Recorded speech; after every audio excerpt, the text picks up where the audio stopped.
and get that. So. What's the preseason been like so far, Coach? I know you're 3-1. You had a big win against Corner Canyon, putting up 8 runs. Kind of tell us about your 4 games so far.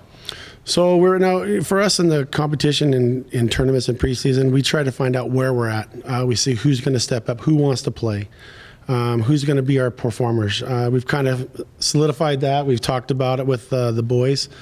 We kind of know where we're at right now, and I think the chemistry they have with those 9 boys, I mean, just multi-talented kids that can play multiple positions.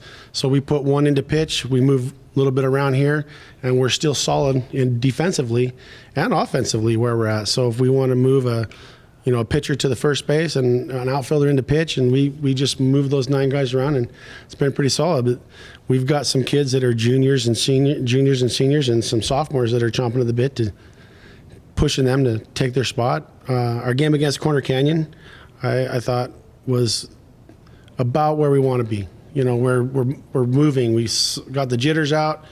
Got to play the next game, which was a little bit better. And by the time we hit Corner Canyon, I think they had started gelling and figuring out that this is where it was going to go. So I think we're in the right path as long as we can stay there. And key is going to be being healthy.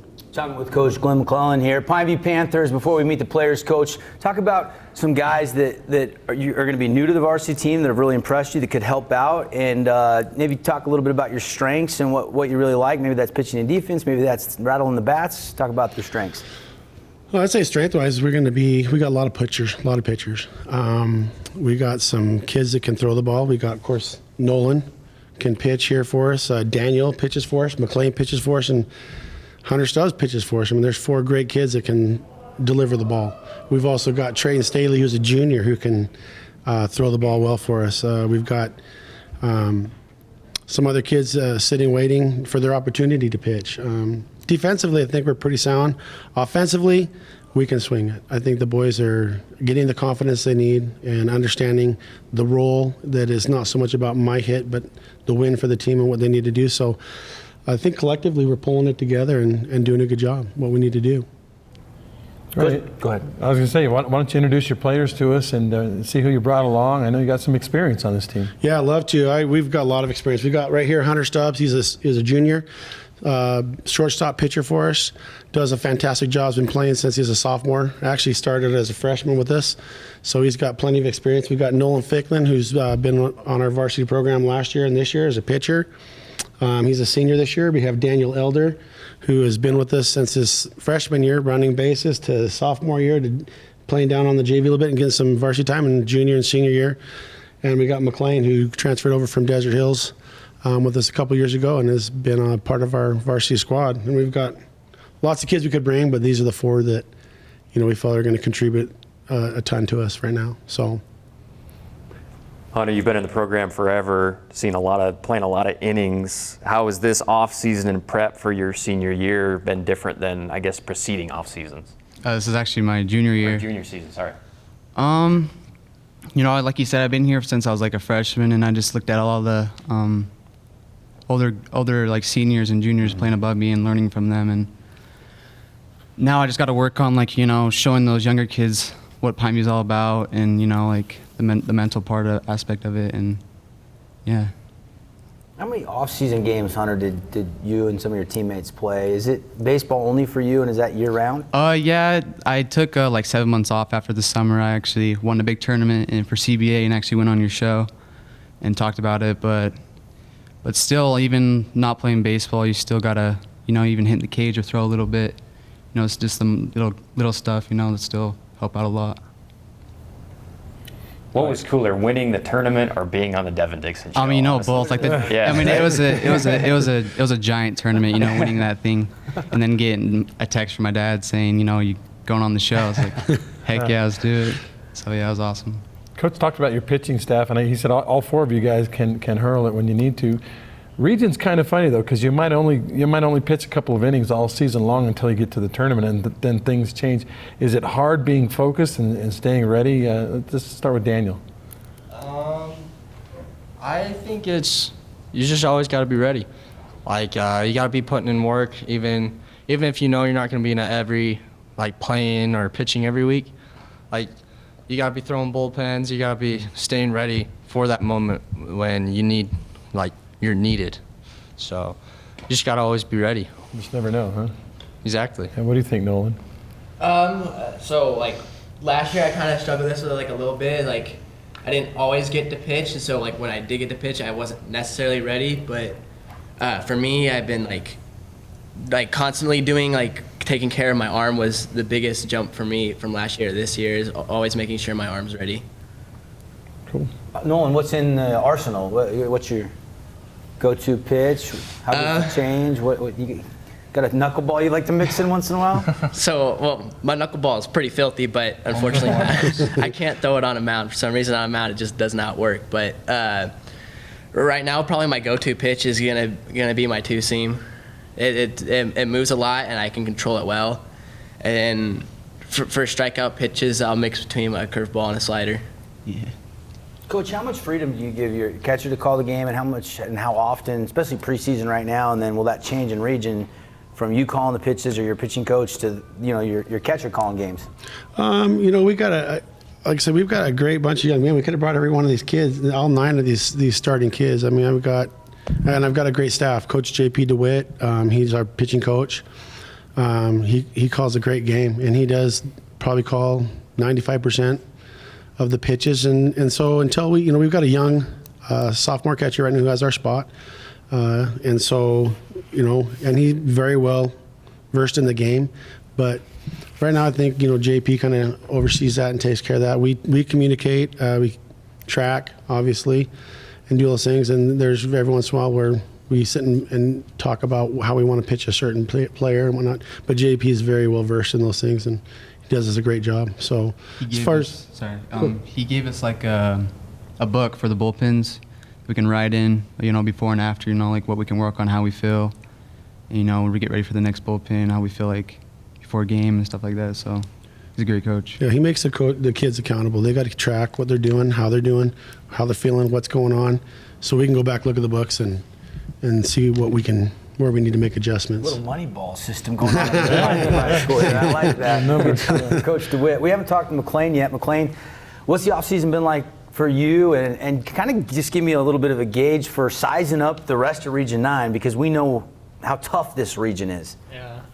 Off-season for me was pretty long. As soon as the season got over, I took off out to California and did a bunch of work out there, and then came back and really hit it hard with the boys here. Came out to open field, been working out in the cage, and really just trying to strengthen up for this preseason. I feel like just seeing how things are working together this year compared to last year, it seems like things are going to not only gel a lot easier, but I feel like we're going to win way more games this year, because not only is it like some kids have good player, or some teams have good players on their team, but it seems like everybody's at least got somebody on their team.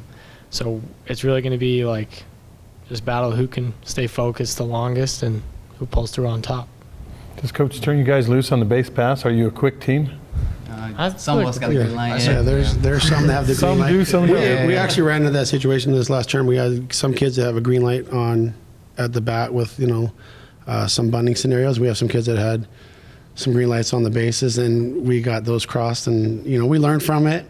And Hunter put down a nice bump, but it popped up, and our kid was stealing because he had a green light. So and the kid was sitting deep in third, and Hunter's like, I can get on, and it went up, and we learned from those things. So we're like, hey, we're gonna make sure we maintain the green lights and red lights, but relatively we got some good speed up runners too. But Daniel's quick. Most of the boys are pretty quick, and we're gonna be aggressive. Coach, have you noticed a difference or players in the every game counting now in the preseason, like with the RPI? Have you noticed a difference compared to other years where you could kind of take your time to figure stuff out? Is it more of a gotta win now type situation for you?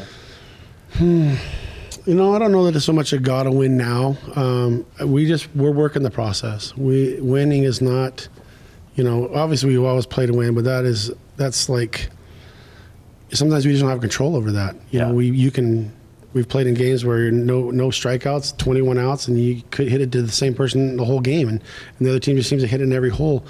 But we are working the process, and I think the boys are getting that and understanding that, the selflessness and committing to for the betterment of the team. And so I think overall, compared to last year, I think that the camaraderie and the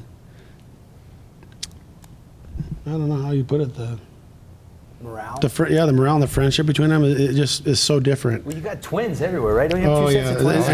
and they all pitch. You got Brock and Brandon Roundy, and then who's the other? Staley's? Ian and Dylan Becker. Becker. So yeah, I mean, all those kids are great contributors to our program, and you know, of course, I can't bring them all, but you know, they'll be on the field as well, and so, yeah, I think just this year differently is going to be these guys coming together and playing together, and you can see it already. I mean, they are constantly picking each other up, and Pineview Panthers kickstarting our 2020 Region 9 Baseball Media Day. Coach, guys, best of luck this season. Thanks for the time. We'll see you out on the diamond. appreciate it. Thanks for having us. We got to take a 3-minute timeout. We got lots more coming up when we come back. Dixie Flyers will join us next here on our Region 9 Media Day coverage.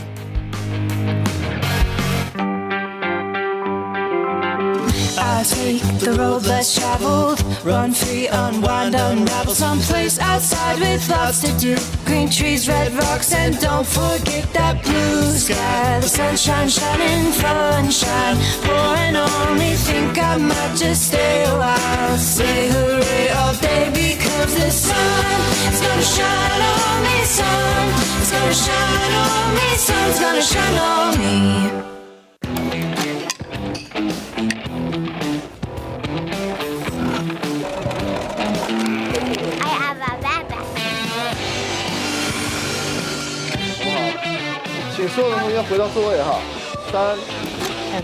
Get our print career. And there's the bottom. Does this one have more water? Yeah. Can you tell me why? Careful. I take the road less traveled, run free, unwind, unravel someplace outside with lots to do. Green trees, red rocks, and don't forget that blue sky. The sunshine shining, sunshine pouring on me. Think I might just stay a while. Say hooray all day because the sun is gonna shine on me. Sun is gonna shine on me. Sun's gonna shine on me. 1, 2, 3, 4. 0.52 kilograms. This graph is square. Pretty close. Artemisia is all the sagebrush, but there's your needle and thread. Which one is this? Come down. Carbonate, great. Sodium carbonate.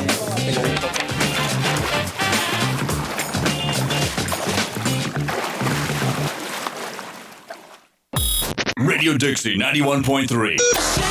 We don't play that. Nope, not that. A big fat no there. That's what we play. And stuff like that. On St. George's only alternative, Radio Dixie 91.3. Oh, and from 9 till midnight, we play this. I need a one dance. And this. Radio Dixie 91.3 FM. 1, 2, 3, 4. 0.52 kilograms. This graph is square. Pretty close. Artemisia is all the sagebrush, but there's your needle and thread. Which one is this? Come down. Carbonate, great. Sodium carbonate.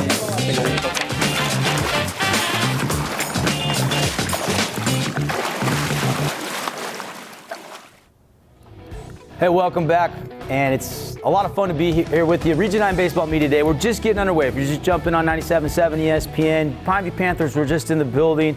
Next up, the Dixie Flyers. And I'm Devin Dixon. I got Andy Griffin, Andy Thompson here, the ESPN radio panel, and we've got Coach Impson and 4 Dixie Flyers representing the fellas, Noah Whitson, Reggie Graff, Shad Averett, and Cooper Vest. And Coach, you know how this works. We always like to start with you and kind of talk about last year in the offseason, and then give us an overall preview and outlook for the Flyers this year. Yeah, we had a great season last year. We were proud of our guys. Just a continuation with a graduating class that we miss those guys around the ball field more than we do anything else. We miss their presence and being able to be there. A couple of those guys have been in our program what seemed like for a long time, so a little bit different to be there without them. And here we are with our guys, and we have an opportunity to kind of keep it going. Awesome. Tell us, I asked Coach McClellan this, but is there, and you've been around a while, Coach, but is there an overriding theme that you try to instill into the guys, some kind of message or feeling that you want them to have going into a season? You know, the funny thing is for us, I think every year it takes on a different or a life of its own, so to speak. And, you know, depending upon the things that are our strengths and our weaknesses, we try to rally around both of those items, both recognizing what we do well and recognizing the things that we need to improve upon. I think with this group, we've really tried to respond with the fact that we've just got to go out and battle every day, every inning, every out, and you know, just keep after it, keep chipping away, and hopefully at the end it'll come around. Our team is such that you know, we're going to play as a team and by committee in a lot of different positions, and trying to work through that and try to make sure that everybody's prepared at any given time when their number's called. What's the dugout like this year, Coach, or what do you kind of anticipate it being like? I know some years it's more quiet, some years it's, you know, more rambunctious. Yeah, we've got a couple of guys, and I'll be honest with you, some of the guys in our dugout are pivotal for us to be able to keep us going. Got a couple of guys that are fairly loud. I know they get on my nerves, so I can imagine what they do for our competition. So, but for us, that's been an important part for us to make sure that we keep everybody and keep that unity together and keep in the game, look for keys and cues that can help us out throughout the game. And our dugout's been very strong for us over the last 3 or 4 years to kind of help us do that. Coach Simpson and the Dixie Flyers here with us. Coach, field looks great. Sunshine Classic in the books. Already a 4-0 start. What do you still take away from the first 4 games of the season? What are some areas where you're like, okay, I like that, but we need to still do X, Y, and Z to get better? Yeah, I think that we talked quite a bit about that yesterday as a team in regards to going out and getting four wins. Good side, bad side. I don't know that we played exceptionally well over the weekend, but battled through 4 games and be able to pick up a win. You know, we faced Jordan Harris on Thursday night against Roy. As good an arm probably as we'll face all season, and you know, I thought we put together some good at-bats through that. But you know, offensively, we'd like to see us to battle a little bit stronger and harder in the box and be able to do that. Our pitching was strong all weekend, and you know, very proud of the guys the way they played defensively. And then you know, from a pitching standpoint, we were around the strike zone most of the weekend, and that's something that sometimes you struggle with on that opening weekend.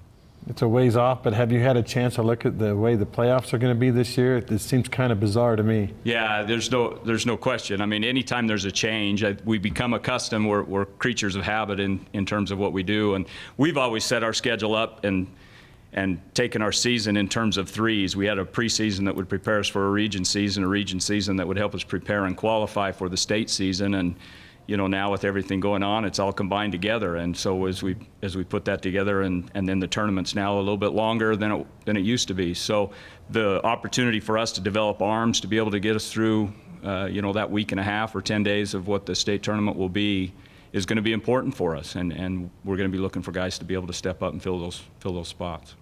Coach, philosophically, has there been any big change from your first year to your 10th year? I know there's fads in baseball where slugging percentage is now the most important thing, and strikeouts aren't the worst thing in the world. Have there been changes in your kind of mentality towards baseball? For me, no, not particularly. I think that for me, my philosophy is, and the kids, they get tired of hearing it because they like to swing the bat, you know. But for me, it all comes down to pitching and defense, regardless of where you're at and how much you swing the bat and score runs and everything else. You've got to continue to keep people from scoring runs. And so our focus on a daily basis is defense, and you know, that's where we've been.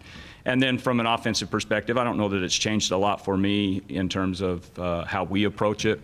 I think that each season is a little bit different based on your lineup. Yeah. I think you approach that differently. There may be some times where we may want to try and force the action a little bit more than we have in the past, when we've been able to have a little bit of a deeper lineup and be able to work through that on a game-to-game basis. But I think that the game will also dictate that as well, depending on where you're at, and close game, not close game, and that sort of thing. But defense and pitching is where we start and stop everything in our program. And defensively, you had pretty big shoes to fill at the shortstop position. Who won that job, Coach? Well, we're going to be in a position where it's going to be by committee. Shad, that's here with us today, is going to play a little bit of time there. Hunter Knighton's going to be there as well.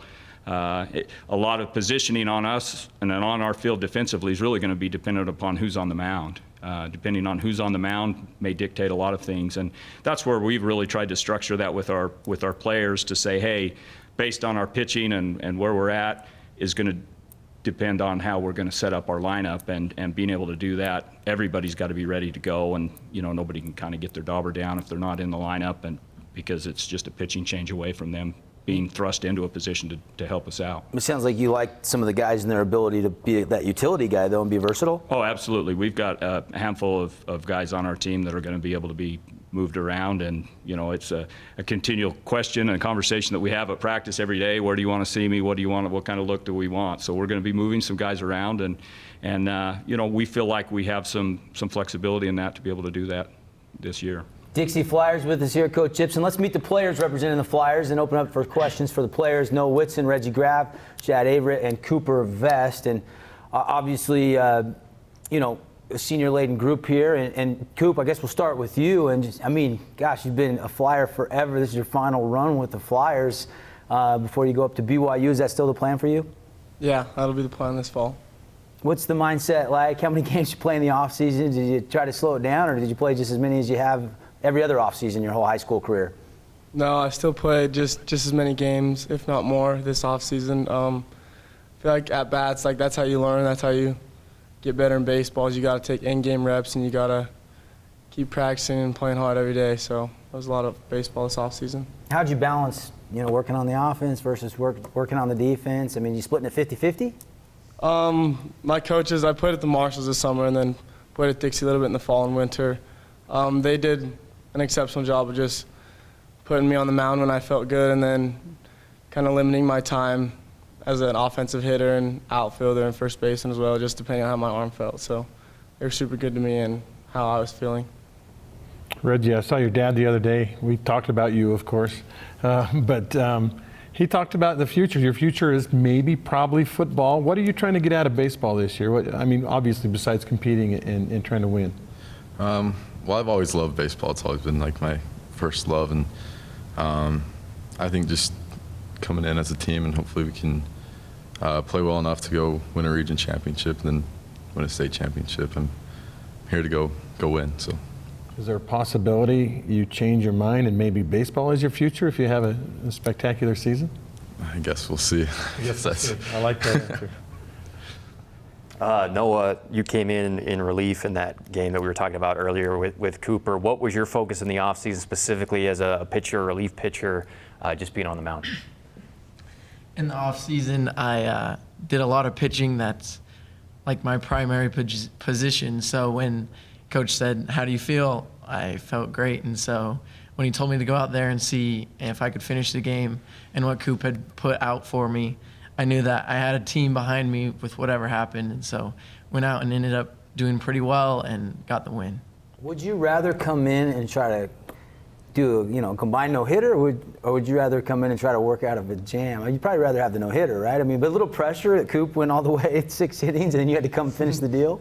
Yeah, me and Coop, we have a lot of fun and battle each other all the time on the mound, but whatever happened at the end of the day, it's about whether you have a win or a loss. Shad, we talked to Coach a little bit. You do have some big shoes to fill. Talk about the mindset, playing, where you're playing short or third or wherever you're in the lineup at. So after watching Kaler for 3 years, I've learned a lot of stuff. Just got to focus on how he played the game, how I got to play the game, and how to get that W for the team. Well, shortstop is a position in Region 9, not just at Dixie, but in the entire region. It's a real strength in this region. We've seen a lot of stars over the years at shortstop in this region. Do you think about that? Is that something you take head on? I don't really think about it. Just try to focus one game at a time. Good answer. Cooper, I'm curious, in all the summer ball you play, or Legion or club or whatever, versus Region 9, when you're on the mound, is there a difference with the strike zone, with how a game's umpired, and if so, how do you adjust to that from kind of one league to the other? Oh, absolutely. I just try to focus on the catcher's glove, just wherever I'm at. I kind of can get caught up in the distractions, the stadium distractions, opposing dugout distractions a lot in this game if you don't intensify your focus on the catcher and his glove. So I just try to focus on that and work with him all game long, no matter where I'm at. Reggie, how much do you factor into the rotation? I mean, on the mound, is that something that, as a quarterback, is an easy transition? You've pitched pretty much all the way up growing up, haven't you? You've always been on the mound? Yeah, so transitioning between baseball and football is always a little bit of a difficult situation, but once I get back into it, I feel pretty good. I started our third game this weekend and went 4 innings, and I don't know, I guess I'll get plenty of innings, and I'm excited to help this team win. No, how much do you pick Cooper's mind? How much does Coach Horlocker and the pitching staff just have conversations about, pitching and certain pitches? What's that? Can you take us behind the scenes a little bit on that? Coach Horlocker, the pitching coach, he's an amazing guy and a great coach. And so no matter what pitcher you are, he helps you specifically with what he thinks you need to work on and takes your strengths and focuses on those. And then if he wants to add something, he'll ask you and let you know, and then you can work on it on your own time as well as at practice. Because we're all on the same team, and so we're all trying to get together as a group. Cooper, there's a rumor that you're going to come back for another year as, Schmooper West or something. Grow a fake mustache, I don't know. But you've experienced some big moments over the years at Dixie High School. Is it hard to think about and try to reproduce those moments as you look at your twilight of your playing career in high school? I think as a sophomore it definitely was, just because I wasn't developed as a player as well as a person. Me and Coach Ipson actually had a lot of conversation about that my sophomore year. I was just trying to do too much. But this game is just about simplifying it. It's as simple as that. It's a simple game. All you got to do is hit the ball and catch the ball and throw the ball sometimes a little bit too. But it's just about simplifying the game and just not trying to do too much and just go out there and have fun. Bring back in Coach Ipson. Just got another minute or two here with the Dixie Flyers in our Region 9 Baseball Media Day coverage. Coach, do you feel like because Desert Hills won the title that maybe you don't have as big a bullseye on your back and you kind of fly under the radar a little bit, so to speak? I think that's any time that would be our preference, is to be in that position, to be that way and to be able to go that. But the reality of it is, for us, is we don't put a lot of focus on that in terms of where we're at or where we stack up against the competition. We want to compete against ourselves on a daily basis to get ourselves better and prepare ourselves. Over the years, some of the best competition we've ever faced is in practice, so it gets pretty chippy there sometimes. Real quick, Red Rock preview. What you got cooking this weekend? We've got a lot of good teams coming in this weekend. We've got a tough slate this week. We got a tough slate next week. So we've got some good baseball ahead of us. So we've got American Fork, Spanish Fork, Bingham, Timpanogos. So for us, we start the week. We go Spanish Fork, Sky Ridge, Timpanogos, and then Bingham. On Saturday, we did have a change with Desert Oasis happening to drop from the tournament. So that should help your RPI a little. Depends on how we play, I guess. So if we play good teams and play well, then it's going to help our RPI. So there's no question about that. But again, that's not something that is our focus. Our focus is we look at those games and say that's good competition for us to get better, and hopefully that's what it turns out to be for us. Coach, thanks for bringing the fellas in. Best of luck. We'll see you guys out on the field. Thank you. All right, the Dixie Flyers, our time is up. We got to take a 3-minute break. When we come back, Media Day coverage continues, though, right after this. Radio Dixie 91.3. Young the Giant, something to believe in. John, what song do you want to hear? Next, Miss Calendris. You'll be on the SWAT team, the best SWAT team. Just a fantastic situation. I should talk to you. I was going to talk to you last time.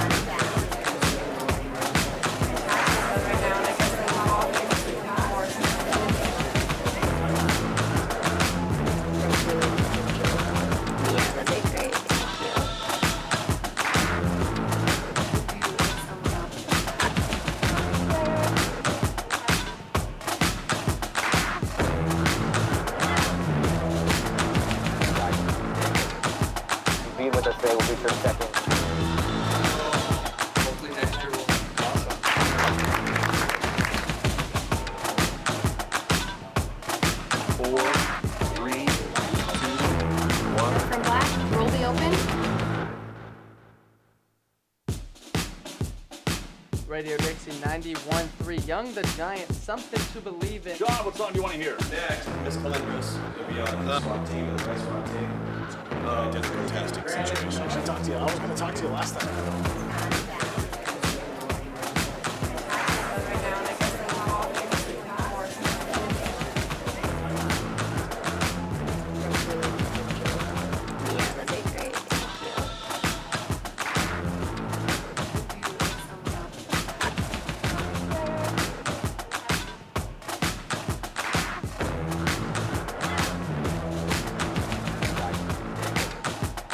being with us today. We'll be sure to check in. Hopefully next year will be awesome.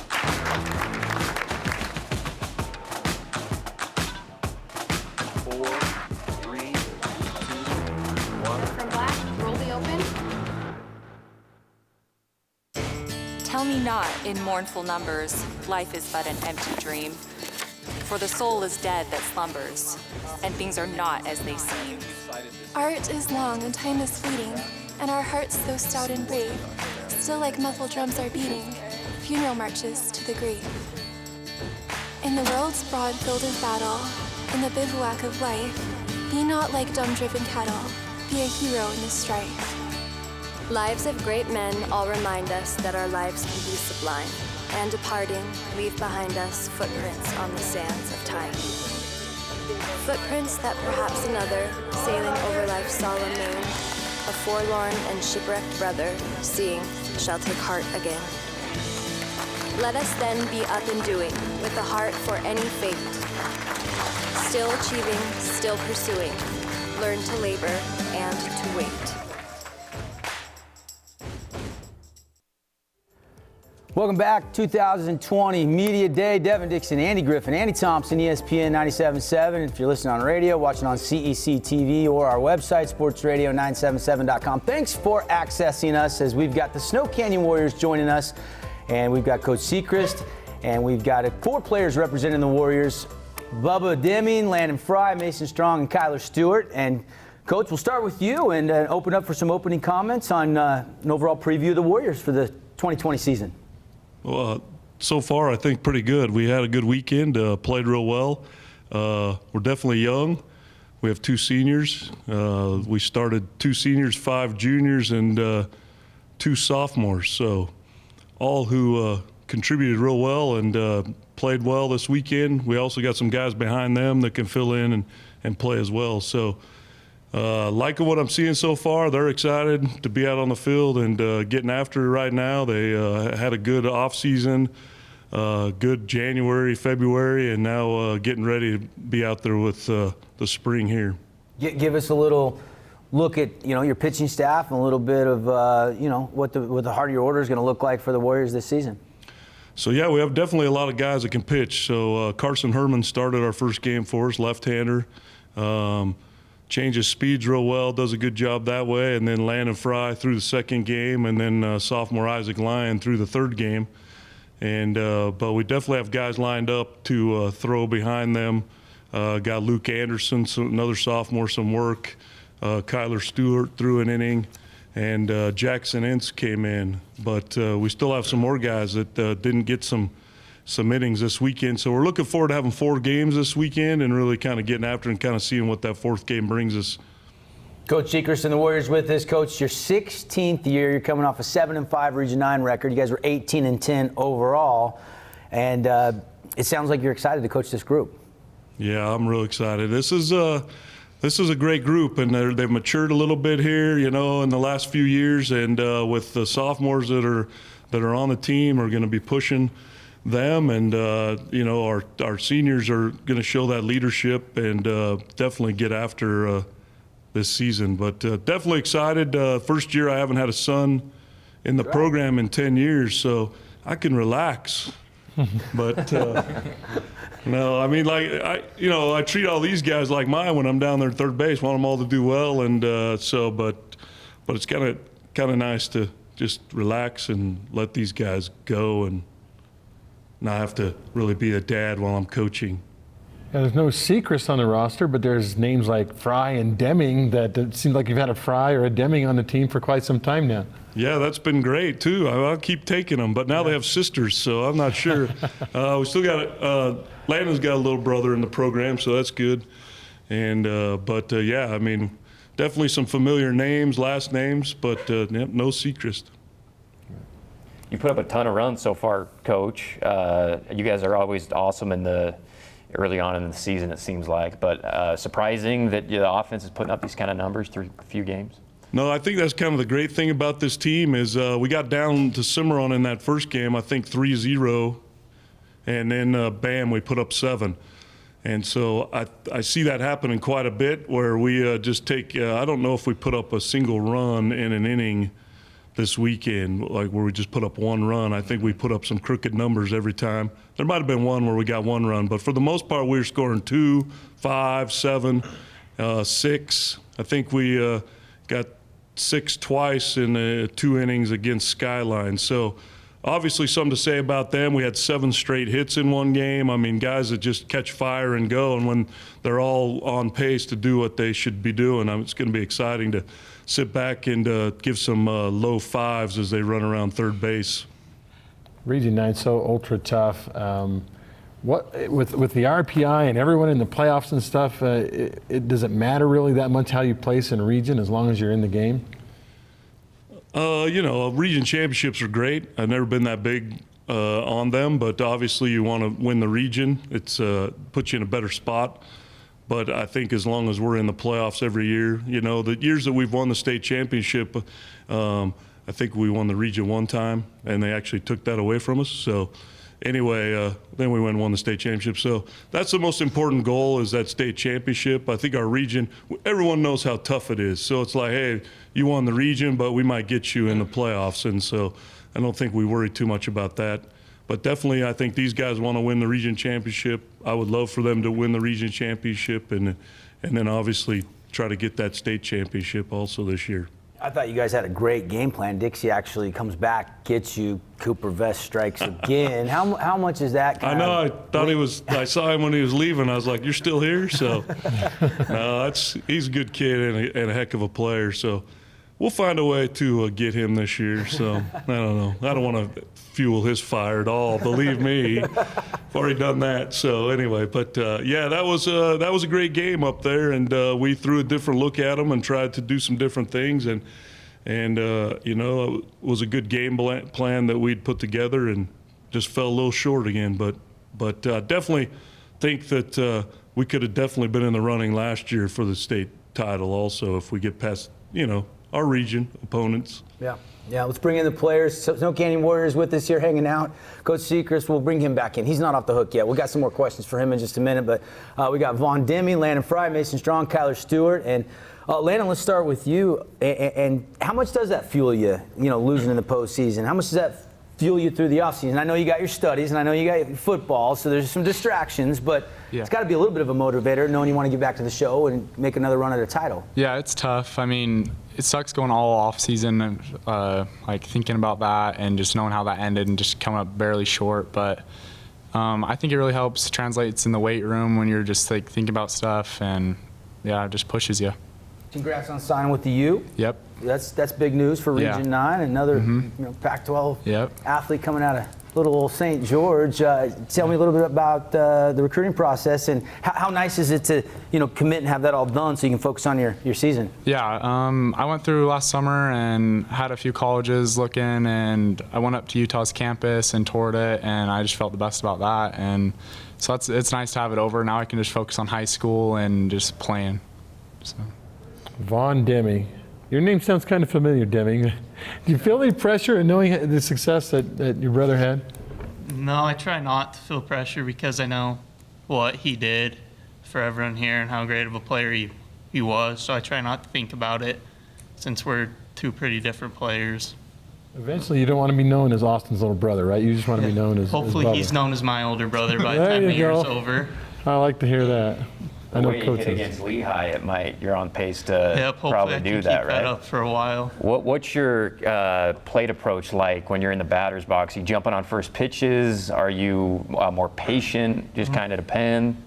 I'd say I'm pretty patient, and I'm looking in one spot to hit a ball as hard as I can, right back up the middle. And if I'm a little early, I'll pull it somewhere. If I'm a little late, I'll hit it the other way somewhere, and hopefully it's always hard.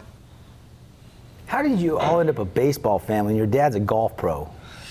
I don't know. He was a big baseball guy too, but we all golfed, obviously, but we all just love baseball. I'm not really sure how we all got that, but it's fun. Does your golf swing need fixing after you play baseball season, or vice versa? It's harder to go to golf after baseball than it is to go But the ball's not moving. Little white ball just sitting there. You'd think it's easier, but it's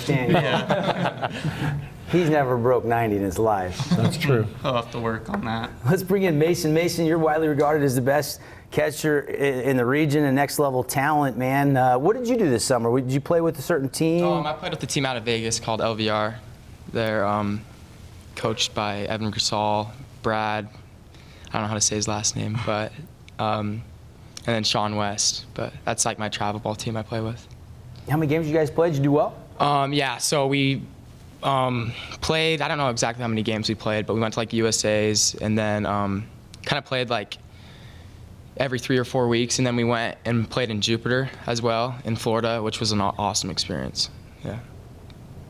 Jupiter, that talk some more golf to me. I got to change the subject. Let's bring in Kyler for a minute. Kyler, you're one of the seniors on this team, right? Yeah. I mean, talk about, and if I'm not mistaken, you're making an appearance back on this team? Yeah, I am. Talk about that a little bit, man. That's an awesome story. Yeah, so I'm just freaking ready to play, and I just love the game. So pretty much just excited to be back with the boys and just make a run for a state ring this year. So I'm excited to do it. Coach, let's bring Coach in for a second. Tell me about this story. What an athlete Kyler Stewart is, you know, and it's one of those things where I don't know if he was all dedicated to baseball last year, and we kind of, I wouldn't say a wake-up call, but it was kind of like, hey, you know what, this means a lot more to all of these guys than what you're putting into this, and you know, I'll say it, man. I was a little disappointed in his effort last year, but this year's been totally different. I mean, wanted to play summer ball, came up, said, Coach, I want to play summer ball, then got hurt during footballs, but he still came to our games in the summer, you know, and then as soon as football was over, he was ready to go and has done really everything I've asked him to do. And man, had a great I watched him play a couple tournaments, so one over Martin Luther King and one over President's Day, and he just smashed the ball and ran things down. And we've actually kind of moved him to the outfield a little bit where he was trying to play first base, shortstop, and stay on the infield. But now he can use that speed and his arm and just run and fly. And he's made some great plays in our outfield this last weekend, and loved having him on this team. I mean, it's been great. It's been great, hopefully for him, and it's definitely been great for me to see a kid that dedicated himself to be right here today. So I'm pumped for you, Kyler. Was there ever a moment where you had to maybe doubt yourself, but here you are wearing the uniform representing the Warriors? Yeah, I just like to thank everyone for all the support they've given me through everything, and it's been a good comeback, and I'm ready to play and have some fun with it. So we'll get down to business and have a good time. Seems like Snow Canyon has a pretty decided home field advantage. That's something I know, Reed, you've been pretty proud of and trying to develop over the years at Snow Canyon, you know, with the KJ Memorial and stuff like that. Will you talk about that a little bit and how that's developed? yeah, I think that it's the pride that these guys put into their field, their hard work, you know, that they're able to I'm not scared to let them have a rake and do some work, and they'll come out and do it. I'll call them or text them right and say, hey, we need to do something. They're out there. So I think it takes a little pride, and so when a team comes into our facilities, it's like, you don't belong here, you shouldn't win here. And we've definitely upgraded all the time. We got more things coming, and I think it's the best facility in Region 9. It's the oldest facility in Region 9, but a lot of it's been hard work by boosters and things like that. Nothing's really been given to us, you know, and so it's these guys know that, and when they walk out of that clubhouse and they see, you know, our champion little trophy case that's out there, I think they realize what's gone into making this happen. The batting cage, it's quite the facility, really. I don't think there's too many junior colleges that have what we have. And so some of my guys will leave and go, wow, Coach, I didn't realize. I dress in my car in the parking lot of my junior college or whatever, and then, you know, I don't have a cage to hit in or whatever it might be. But, you know, and then there's guys that go to BYU and Utah and places like that have it really nice also. So hopefully they understand. I think they do, and so that's important. We've already met our time restrictions with the Snow Canyon Warriors, but you'll hear more from Coach and the guys all season long here on 97.7 ESPN. Coach, fellas, best of luck this season. Thanks for dropping by. And big weekend for the Warriors. KJ Harrison Classic, Friday against Weber, Provo on Friday night a little later, and then Saturday Ridgeline, and then the championship game probably as well. I would hope so. I'm slotting you in. I would hope so. We want that KJ Harrison jersey. I love it. T-shirt. Snow Canyon Warriors, everybody. We'll take a 3-minute timeout. When we come back, we'll meet the new kids on the block. The Crimson Cliff Mustangs will join us next during our 2020 Region 9 Baseball Media Day.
I take the road less traveled, run free, unwind, unravel someplace outside with lots to do. Green trees, red rocks, and don't forget that blue sky. The sunshine shining, sunshine pouring on me. Think I might just stay a while. Say hooray all day because the sun is gonna shine on me. Sun is gonna shine on me. Sun's gonna shine on me.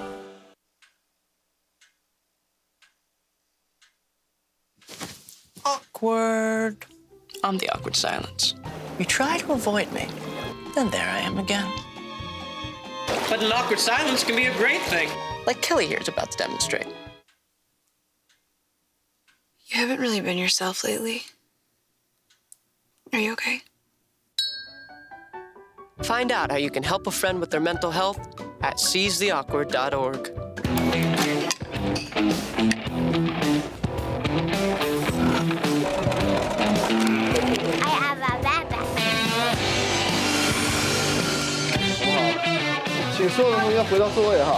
Heather, get our print curve here. And there's the bottom. Does this one have more water? Yeah.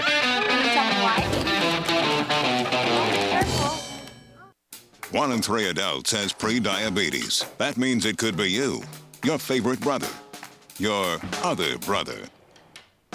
You, your boss, your boss's boss. You, your barber, your barber's barber. Nice work. Thanks. Or you, your co-pilot, your co-pilot's co-pilot. With early diagnosis, prediabetes can be reversed. Take the risk test at doihaveprediabetes.org.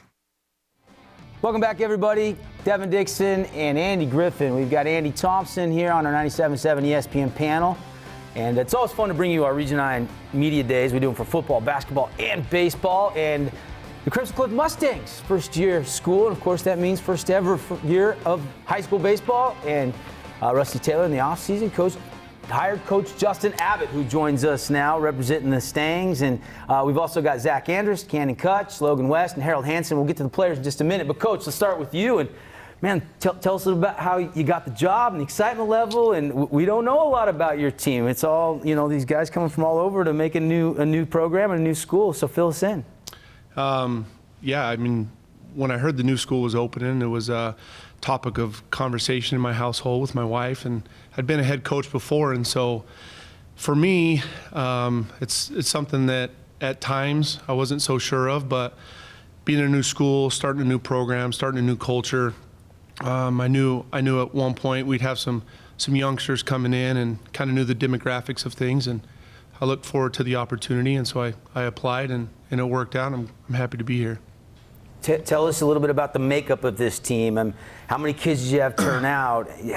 How hard was it to make cuts? And how many seniors, juniors, sophomores do you have on the varsity team? So we had about, I think we had 48 try out. It was difficult. Anytime you have tryouts and you're making cuts, it's hard.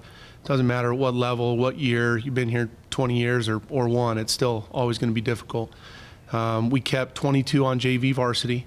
We got a couple kids that are kind of rotating down, getting some frosh time. And with the group of kids, I mean, we really do have only 2 seniors, and everybody else is pretty much, JV or frosh eligible. So I'm trying to get as much opportunities and at-bats and innings pitch and some defense for all these guys at different levels. But it definitely wasn't easy, but I feel like the group of guys that we have are substantial and going to make a big impact in this program. And the culture has been set by these guys. And I think a culture isn't what coaches, demand. It's when players start telling other players that's not how we do it in this program. It's different here.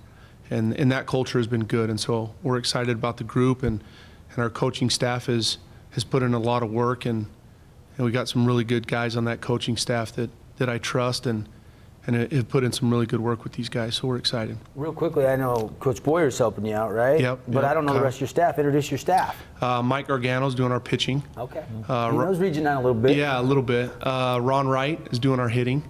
Ron Wright's got a really good background, and love having him. He changes our dugout and our view and our mental big time. Aaron MacArthur is also helping out. Ryan West, and then at our frosh level we have Mick Jarvis, Braden Yardley, and Cody Hansen. So got some guys that have played a little bit of baseball, and so their background is solid. But yeah, they're really good guys. Do you mind telling us a little bit more about yourself, your background, where you're from, and how you were raised in baseball? My dad was the one that just kind of drove me to keep doing it. Basketball was my first love, but I think I was too slow. And so jumped into baseball. I watched my dad play, and I don't think he missed a game in high school or college. And when I had the opportunity to play, my dad was there. And so I grew up in northern Utah, Clearfield area. My dad was retired military, and we were fortunate to stay in one spot for a long time up there. And then actually my very first coaching gig was with Reed at Snow Canyon. When I stopped playing baseball, I started over there with Reed and took a head job up at Clearfield for 2 years, and then we moved back down here.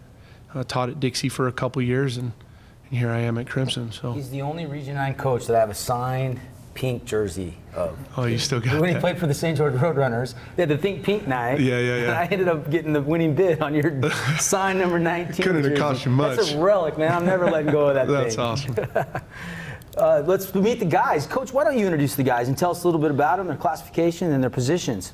Zach Andrus. Zach's a sophomore. Zach's kind of a utility infield guy. Can do some time on the mound for us too. Middle of the lineup, swings it really well. Big, strong kid. Bronson's little brother. Yeah, but he's gonna be Bronson's big brother here. He put some time in the weight room, and he doesn't. He's got a motor on him, and so we're excited to have somebody like Zach, and he puts the pressure on a lot of these other guys to work hard. So I bet his nutrition's really good too. Oh, gotta be. Yep. Next we got Canyon Kutch. Canyon moved in from Bishop Gorman in the fall. Canyon really is a utility guy for us. Can catch, can play the corners. Right now playing some shortstop for us. Could play in the outfield as well, but middle of the lineup, and like his bat and his approach. Big time player for us. Next is Logan West. Logan also catches and plays outfield, and again, top of the lineup guy who put balls in play and makes a big difference. Some leadership abilities that really kind of also push the guys. And then down at the end is Harry Hansen. Harold comes in, as a senior, one of our 2 seniors with unbelievable leadership. He changes our weight room approach. He changes our field approach. He's a valuable guy to have, and he's gonna be a tough one to replace. They don't make him like Harold Hansen, and Harry's doing a lot of time for us behind dish and doing a great job of trying to control our staff and, with that leadership ability, and then playing some center field too and middle of the lineup. So again, Harold is a pivotal part of our success this year, and we're excited to have all these guys. They're great players, good young men. Harold, coach said that culture comes kind of from the ground up, doesn't come from the coaches to the players. I'm sure you've been a integral part in kind of establishing what you guys want to do this year. What are some of the conversations you've had with teammates or meetings? What have you tried to establish so far in this young season? I've mainly just tried to establish that hustle that we need to get that commitment from everyone, just to have everyone have that grit that they need to have to succeed. You've been catching your younger brother, right? A little bit. Yeah. What's that like? It's fun. I mean, it's a little hard talking to your little brother on the mound, but it's always a fun time being able to play with your younger brother. There's nothing like it. You threatened to give him noogies if he didn't listen to you? Yeah, maybe push him around a little bit in the dugout. There you go. Well, Zach, I actually am old enough. I did your dad's games when he played for Dixie High a long time ago. The guy could mash a baseball. Does he talk about that at all? Is it a little family tradition going there? Oh, yeah, he still does. He still talks about those farmer days. He had those gloves. I'm the only one in the family that's tried to represent it. Not comfortable quite yet with them, but I'm working on it still. I saw him hit the ball out of the Sun Bowl a few times back in the day. I mean, he could really swing. Setting your expectations up here, Zach. I'm thinking he could probably still do that, right? Oh, yeah. He's still got it in him. I want to bring in Canyon for just a minute, and I didn't know who really you were. I'm sorry, but you hit a walk-off and a 5-4 win over the weekend, like in the middle of the night, I guess. And I'm just interested in what your thoughts are of St. George versus Vegas, and your thoughts on Region 9 and coming up here to Utah to play baseball. Well, so far it's been great. I've been welcomed really nice by these guys, and just excited to start the season. Like you said, the walk-off the other night, that was so fun. We got a little rally started and stuff, so it's gonna be the stuff we need, like in season and stuff, to push us over these older guys. Like we're not the oldest, but I definitely think we'll compete. So. What's your background? Baseball family all the way? Yeah, my dad played college baseball. His dad played baseball growing up, so just kind of runs in the family. Uncles, cousins, just everywhere. Yeah. Logan, and what year are you? I'm a sophomore. You're a sophomore, so you didn't really have a choice. You're going to Crimson whether you like it or not. Yeah. Do you feel like the culture there is something that you can embrace and kind of grow up with the program? Yeah, the culture's great. I mean, we all work really hard, and everyone's bonding really well right now. And I think as we get older, the program will just get better and better. I do dig the Adidas jackets. Coach, you couldn't afford to buy one for yourself, just the guys, or how'd that work out? No, these guys deserve every bit of it. Yeah, us coaches, we got limited stuff, so we want to make sure these guys are taken care of. But yeah, that was a fun part about it, was making sure that these guys are getting taken care of. And we're an Adidas school, so we have to have Adidas stuff. And how fun was that? How fun was it, designing the uniforms and doing all that? I mean, I know it's a lot of work and it's kind of behind the scenes, but was that cool? Because you're kind of leaving your stamp on this first season. Right. Yeah. No, that definitely was a fun part. When we dressed the first night on Friday, when people started showing up to the tournament, that first game we played, there was a lot of comments how good the boys looked, and I kind of did that all on my own. I had some feedback from some of these guys on what looked good. I've never been a knickers kind of guy, but they all wanted to go knickers, and I said, let's do it. So, these guys were a pivotal part in making those decisions, but that definitely was a fun part about it. What's the status of the field, Coach? We know that football had some struggles. Basketball arena is beautiful. What's the baseball field like right now? Yeah, we're done. I mean, we're good. We're ready to play. Awesome. This past weekend was good. We had some wear and tear on that new field, and just a couple things here and there. I mean, keeping up with some of these other Region 9, fields. I mean, you got Snow Canyon, Pine View's got a great surface, Dixie. All these other fields are great. So we just want to be able to have a good venue for our fans, in our community. Being the only Washington County, the school over in Washington, it makes a big impact on the community being able to come out and have a good venue and have a good place to watch some solid baseball. So. Zach, are you the guy that's going to set the all-time Crimson Cliffs home run record this year? I hope so. I'm just gonna, work on getting some line drives in the gaps, and home runs will come. How much power has he got? Zach's got some power. All these guys got some power. There's a couple youngsters too that I was really surprised with this past weekend. We had, one freshman, hit a home run. We almost had another freshman hit a home run. So. Is that Bo or Javen or who? No, Tate, Maynard, and then Jager Baldwin almost went a yard. Jager? So yeah. So a couple guys. A lot of our success has happened. I said this to the guys, Monday morning. One of the most important things for us to be successful is what we do in the weight room. And we're continuing to get in the weight room in the mornings during the season. And I think that that's where we come together and we push ourselves, and it translates to the field. And some of these guys are showing some big results by doing that. Kyle Boyer's running all of our weight training, and it's been new for some of these guys, but it's been good for them to mature a little bit. So, how deep is the pitching staff? It's young, but it's deep. Yeah. I mean, it was more like at tryouts. Raise your hand if you're a pitcher, and then it was like, okay, if you didn't raise your hand, you're now a pitcher. It's important for these guys to understand we got some of the best guys on the mound in this region who we're going to see on a weekly basis. And, me being a pitcher and always being a pitcher, I found the value in making sure that we do our job on the bump, and these guys back us up on offense and defense. And so we've got some guys that are going to have to, do their part on the mound. We're excited about the pitching staff. One of my favorite lines from my favorite baseball movie, Mr. Baseball, is we're not athletes, we're baseball players. Right. How has that changed now? I mean, you kind of have to be an athlete to be a baseball player now. Yeah.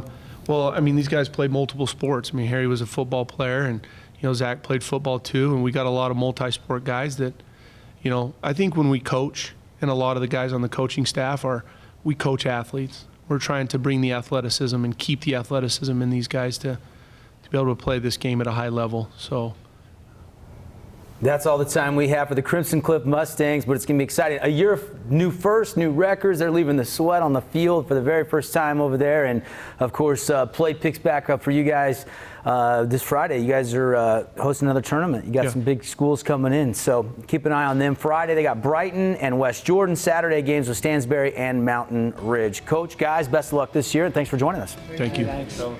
We'll take a timeout. When we come back, Media Day coverage continues. The Canyon View Falcons will join us next after this 3-minute break. Tell me not in mournful numbers, life is but an empty dream. For the soul is dead that slumbers, and things are not as they seem. Art is long and time is fleeting, and our hearts so stout and brave, still like muffled drums are beating, funeral marches to the grave. In the world's broad field of battle, in the bivouac of life, be not like dumb-driven cattle, be a hero in the strife. Lives of great men all remind us that our lives can be sublime, and departing, leave behind us footprints on the sands of time. Footprints that perhaps another, sailing over life's solemn main, a forlorn and shipwrecked brother, seeing, shall take heart again. Let us then be up and doing, with a heart for any fate.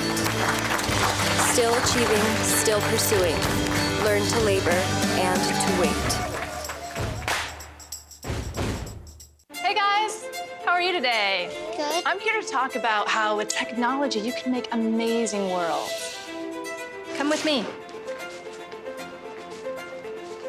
My team and I bring the Halo world to life. Is that you? That is me. I wasn't a math genius and I knew nothing about coding. But you guys do. You guys have the power to change things. I want your job. I want you to have my job. 1 in 3 adults has pre-diabetes. 1 in 3. That means it could be you, your favorite brother, your other brother, you, your football buddy, your football buddy, you, the boss's boss.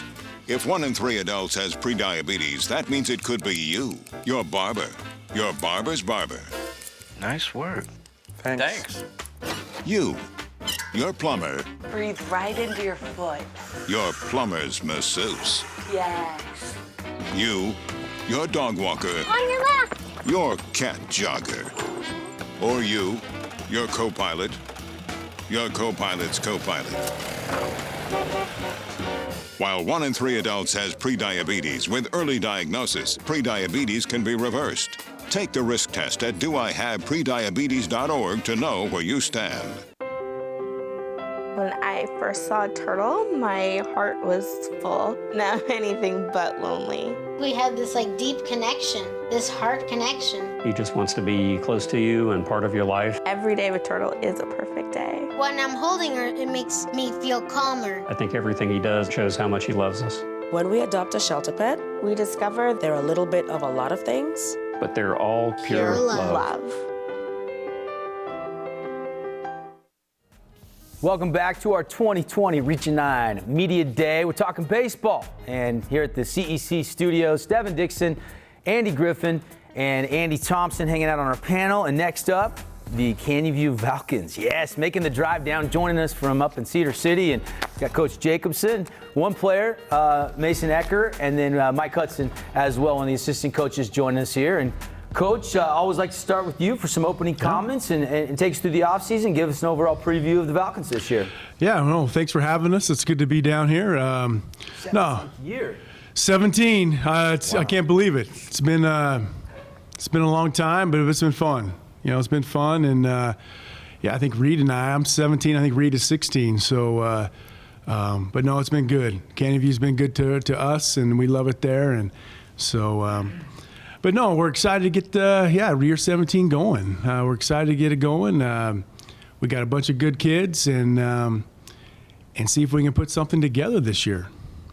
Tell us a little bit about the makeup of this team. Yeah. I mean, pitching and defense. I mean, you got some mashers. I mean, you got a little. What's going to be kind of the character of this team? I think we lost last year. We lost most of our big hitters, but we bring back a good core of guys.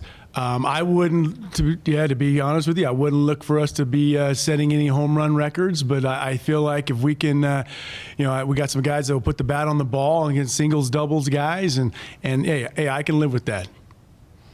Pitching wise, I think we bring back some good guys from last year. We bring back some experience. We got some guys that not a lot of varsity experience, but we have some big things for them. Hopefully, they can help us out and when called upon.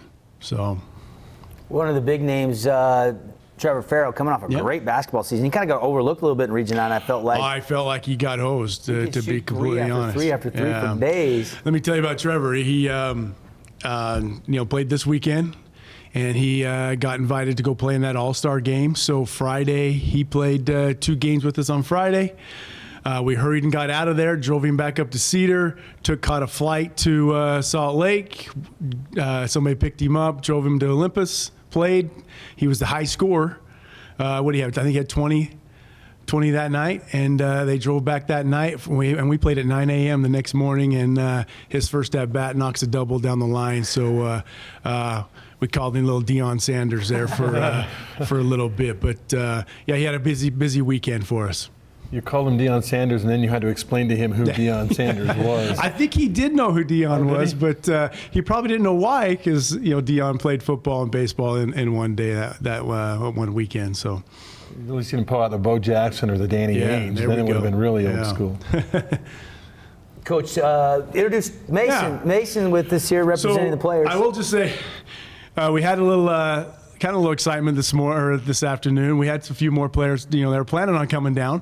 And then, again, speaking of Trevor was notified that he had got his mission call this afternoon, and they were even Mason wanted to stay, and as he was going to open it, but Mason decided to take one for us and come down, and everybody, okay, you guys can stay, and then I got Coach Hudson to come with us. So that's why we're few in numbers this afternoon. But this is Mason Ecker.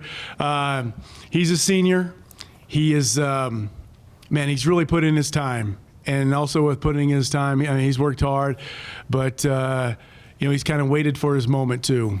And, hasn't played a lot of varsity. He's got a little time last year, but he's really worked while he's waited, which – in every program, you need those guys. And he's really worked hard in the off season, And so we expect big things from him, and he expects big things from himself. So he plays a little first base, can play anywhere in the infield for us. We've tried to we've tested him on the mound a little bit, gave him see if we can get him some mound time, and he's really put in the work there too. And so we'll see what we got. And my other guy down here is Coach Mike Hudson. He has been with me for 10 years. Like I said, once we were few in number, I thought we need somebody else to come down, and so he came down. But he's been my right-hand man for a long time, and as all programs know, whether it's baseball, football, basketball. You're only as good as your players and your assistant coaches, and I can't thank Mike enough for everything he's done for us and for me, and one day he's going to be a great head coach. You're not old coach, but you're old school. How has baseball changed over the years? You're almost 2 decades into it at Canyon View. I don't know how much it's changed. I just think kids and players are really involved in a lot of things. And I heard as we were driving down, Coach Sechrist talking about one of his players, kind of said, "Hey, we need more out of you." And I think it was a Stewart kid, I think. And he turned around and said, "Hey, okay, this is what I got to do." And we've challenged our guys too. Hey, we need to work. We got to work harder and spend more time, and be willing to, as Mason right here, work while you wait. So many kids, and I get it. We want to play right away, and sometimes it does, and sometimes it doesn't happen. And so we need kids, we need parents. Hey, be patient, be working, and when you get called upon to do something great, be ready. And I think we have some kids that have done that, and we've had kids that have done that in the past, and I think we'll have some kids to do that this year. But in my 17 years here, it's always tough. It's always fun. It's so competitive. The players, I mean, my goodness, the level of the players here in this league and throughout the state, there are just so many good players, and that's a credit to the kids just getting after it. Credit to parents pushing their kids, but more importantly, probably just the kids, the motivation and to get after it and to get better. But this league, as you guys know, and everybody, it's just so tough, and kids are getting better and better, and the coaching is absolutely great. Mason, tell us about your journey in staying persistent, and now going to get an opportunity to see some more pitches and play some more innings, and your kind of work that you've put in for the program. I mean, like Coach says, I've been working while I'm waiting, and I've waited for my shot, and I want to make sure when I get that shot, I'm going to take it. And so I feel like working while you're waiting is probably the best thing for me. Is like, I know a lot of kids, I was wanting like my freshman year to maybe even start JV, I mean, freshman year I came in, I didn't start a lot, but I still I worked hard and stuff, and I had coaches help. They helped me a lot, and they helped me develop. And sophomore year I started JV, and I played almost every game JV and stuff, and then junior year I didn't play a lot of varsity, but I got a couple hits, and they hit me a little bit and stuff, and I just feel like when I was working or when everyone was playing, I was trying to get better and getting to that spot where I can play. And when they want me, when the coach says tap on the shoulder, be ready to play, that's what I want to be ready for, is the tap on the shoulder and being ready to play. Awesome. This summer, did you play travel ball or? We do summer games, or not summer games, but like summer league and stuff. And we'd go, like some of the kids would go out and throw, and then we'd have a few games every now and then and stuff, and we'd go hit in the cage and just little things, not a lot, but we do just grounders and go play little games. I think we played 5 games, I think, about that much, and always wanted to play more, but yeah, got what we can and stuff. Summer games, I was thinking, that's me in the horseshoes up there in Cedar City, baby. Let's bring in Huddy. Coach, what's the dynamic like with this year's team compared to last? I've always thought in baseball, you guys have fit right in Region 9 and been really competitive. Is this another season where Canyon View is going to be in the mix? We sure hope so, that we're going to be in the mix. As Coach said earlier, we bring back a lot of our core guys, and we like where we're at, and our guys are working hard. So that's always the goal, is to be right in the mix and to keep working hard. So This is a really, I mean, I think we put more baseball kids in the next level than football or basketball in Region 9. I mean, this is a baseball region. I mean, look at the state championship this region has been crowning as of late, with Desert Hills most recent. Coach, what's your thoughts about the RPI and how you treat the preseason versus the region and just everything new? The baseball state format has changed. It's, 10 days long or something like that? I think it's exciting. I think it's fun. I think it gives everybody a chance. I mean, with the preseason, yeah, I guess games matter a little bit more, but you still got to figure things out. You still got to play guys and give kids a chance and see where they're going to fit in. But I just think, especially in this league, I mean, it's so pressure packed, and I'll pick on us. The last couple of years, we kind of stubbed our toe a little bit, where we thought maybe we should have won a few games, and it cost us. And so, and I think that if we could have made the tournament, we could have made a decent little run at it. I think it takes the pressure off a little bit, especially once you get down towards the end, knowing that again, in anything in our league, that you can make a good run. And like anybody, though, I mean, I think 4A, I think the region up north is very, very good. And so I think it's just going to be exciting with the RPI and and it's different. I've kind of watched it as the football and basketball, and I get it. There's some things that maybe some changes that they might have to make and little tweaks here and there. But I think in all, I think it's great. I think it's great. I think it's great for schools to experience the tournament when maybe you haven't had a chance for a little while, and kids to experience the tournament, and that's what it is. For the kids to experience the tournament, whether it's for one game, 2 games, or you win the whole doggone thing. So I think it's gonna be fun. You don't think it diminishes the region championship? I don't know. No, I don't. I don't think so. I hope that. There's always rumors around they might get rid of the RPI or not RPI, the regions and stuff like that. I mean, I would hope not. But I guess we'll see at the end of the year. I've heard from the basketball and the baseball or football coaches, they've had their their pros and cons with it, and so we'll see how it goes and see how everybody likes it. So as of right now, yeah, I think it's gonna be great. You seem optimistic about it, yeah. I do, but baseball at this level, obviously hitting and pitching is important, but it seems like there's a special emphasis on defense. You give a good team extra outs. I've heard you say before, Coach, you give a team an extra outs, they're gonna make you pay. How's your defense shored up this year? Are you ready for a tough region play? Well, we got to be better than we were last year. It's just plain and simple, and I told our guys that too, and we got to pitch it. We got to pitch it better. We played 2 games on Friday, and we walked way too many guys, and it cost us. We didn't walk hardly anybody on Friday, and we were able to win. So, but yeah, any baseball coach is pitching and defense. I do think we are better. We will be better. Our kids have really worked hard, especially the guys who are coming back. We kind of challenged them. Hey, we got to see some improvement, and to their credit, I think they've got after it, and we got to be better there. Now, who was opening their mission call, by the way? Trevor Farrell. And did he open it? Do we know? Mason, have you heard he got a text? Mason doesn't know. No. He did open it. He told me and Coach. He's got to wait, yeah, because he did open it, but he wanted to tell everybody together. But we do, yeah. Well, if you say something, we won't tell anybody. But there's the people it's far away. This live. It's far away. That's a great clue. It's far away. But no, it's exciting. That's exciting for him and for his next stage in his life. So you mentioned some other names. Is Hopkins still at third? I mean, is Rigby still? So Carson Hopkins, he pitched as a sophomore last year. He was, he'll come back, kind of our number 1 guy.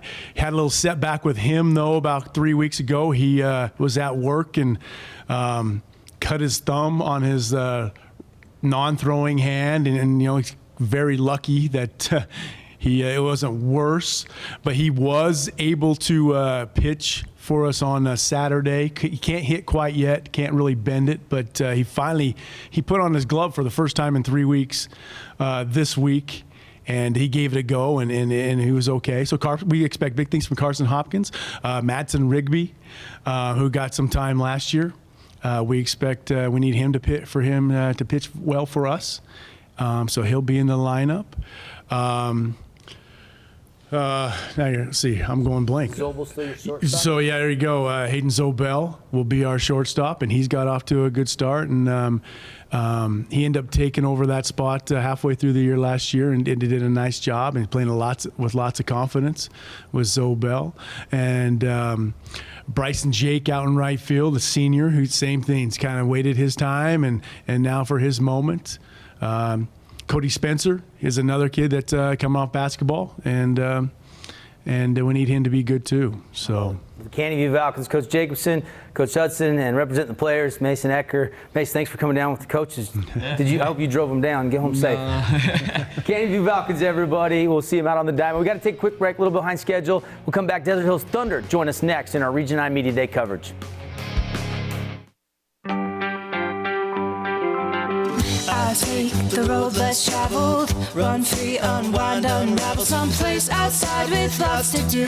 Green trees, red rocks, and don't forget that blue sky. The sunshine shining, sunshine pouring on me. Think I might just stay a while. Say hooray all day because the sun is gonna shine on me. Sun is gonna shine on me. Sun's gonna shine on me.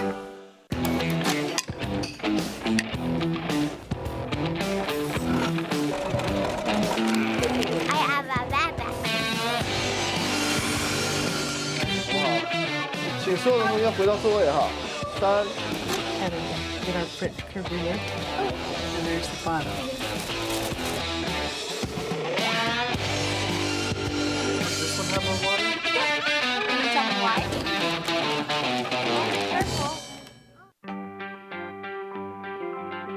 I take the road less traveled, run free, unwind, unravel, someplace outside with lots to do.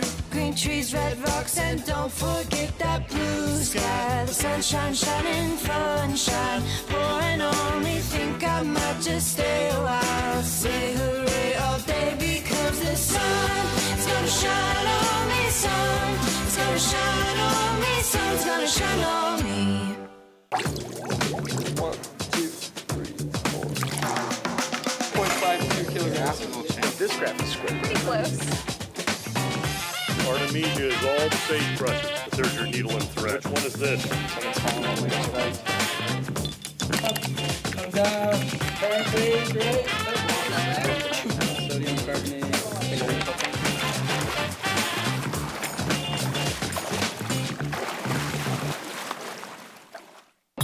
Radio Dixie 91.3. We don't play that. Nope, not that. A big fat no there. That's what we play. And stuff like that. On St. George's only alternative, Radio Dixie 91.3. Oh, and from 9 till midnight, we play this. I need a one dance. And this. Radio Dixie 91.3 FM. 1, 2, 3, 4. 0.52 kilograms. This graph is square. Pretty close. Artemisia is all the sage brushes, but there's your needle and thread. Which one is this? Come down. Perfect. Great. Sodium carbonate.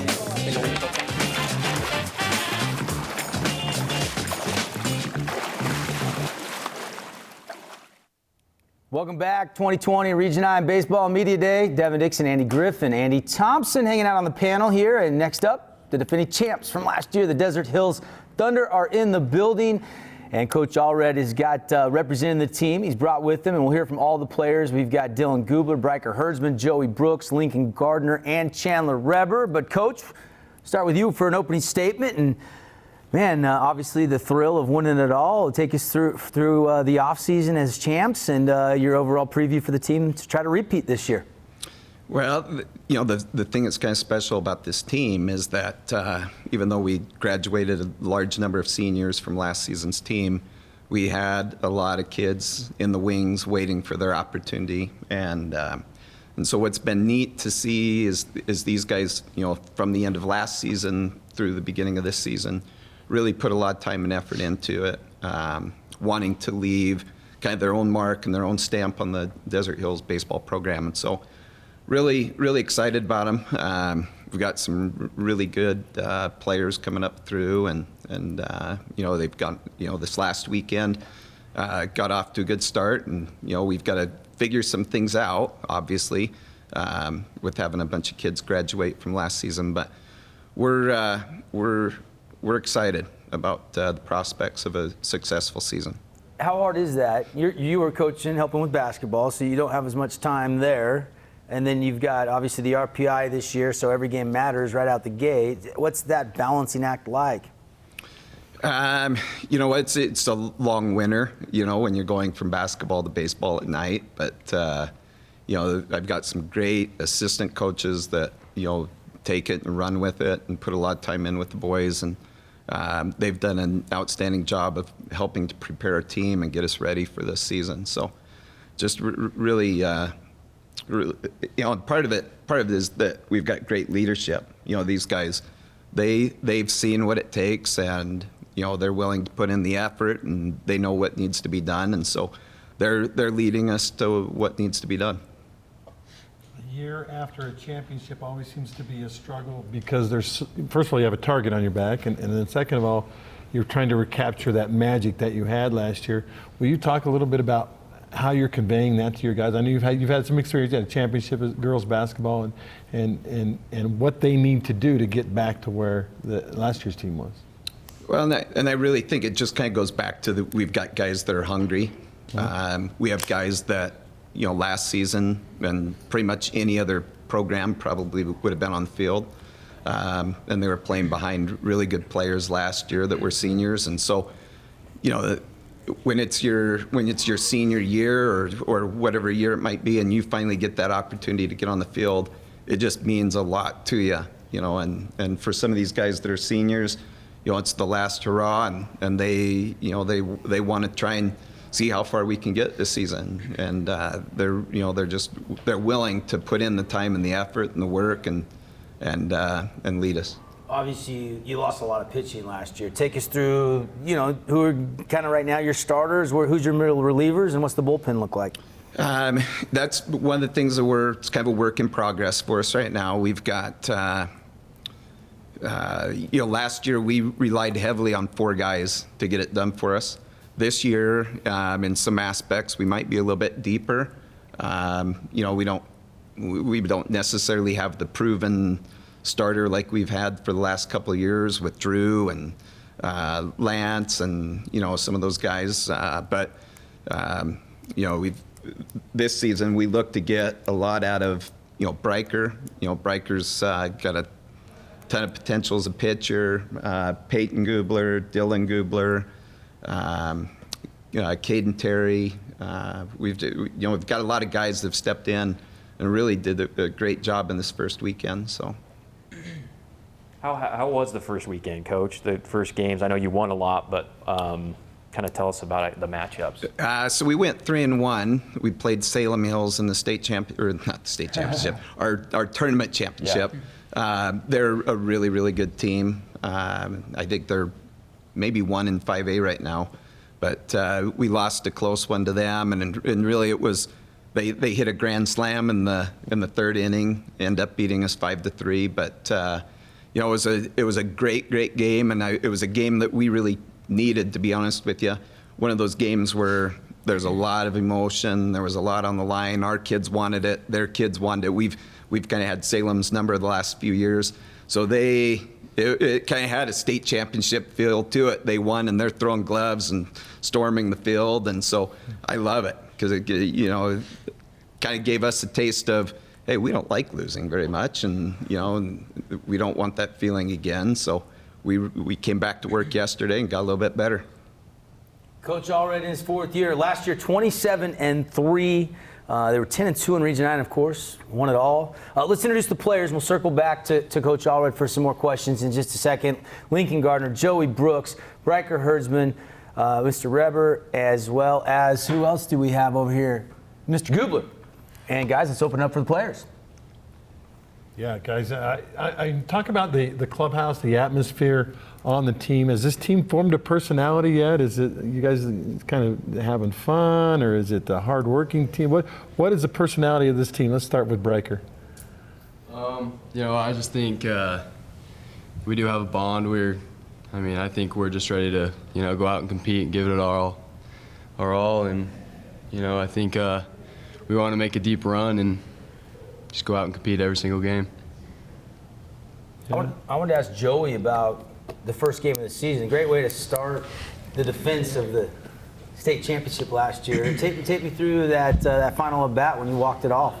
Well, it was cool, but we wouldn't have been be able to hit, without Luke Watson and Carson Irvin making great defensive plays before that. And then Bryker and Dylan had to get on base for that to be possible. So it wasn't just me, And my first swing, I kind of swung a little harder than I should have, but my second swing, I just needed to settle down a little bit and just not be too big for the moment and get it done. Chandler, this team seems deep. It's a deep team. You got a lot of guys on a given day that coach could pencil into the lineup. Yeah, I think it's a deep team. There's a lot of kids that are, fighting for spots, and we want it bad. So it's fun, keeps you kind of on your toes to, play the best you can, because there's always kids lower than you that can, come up and take your spot if you're not working hard. Dylan, talk about your expanded role pitching.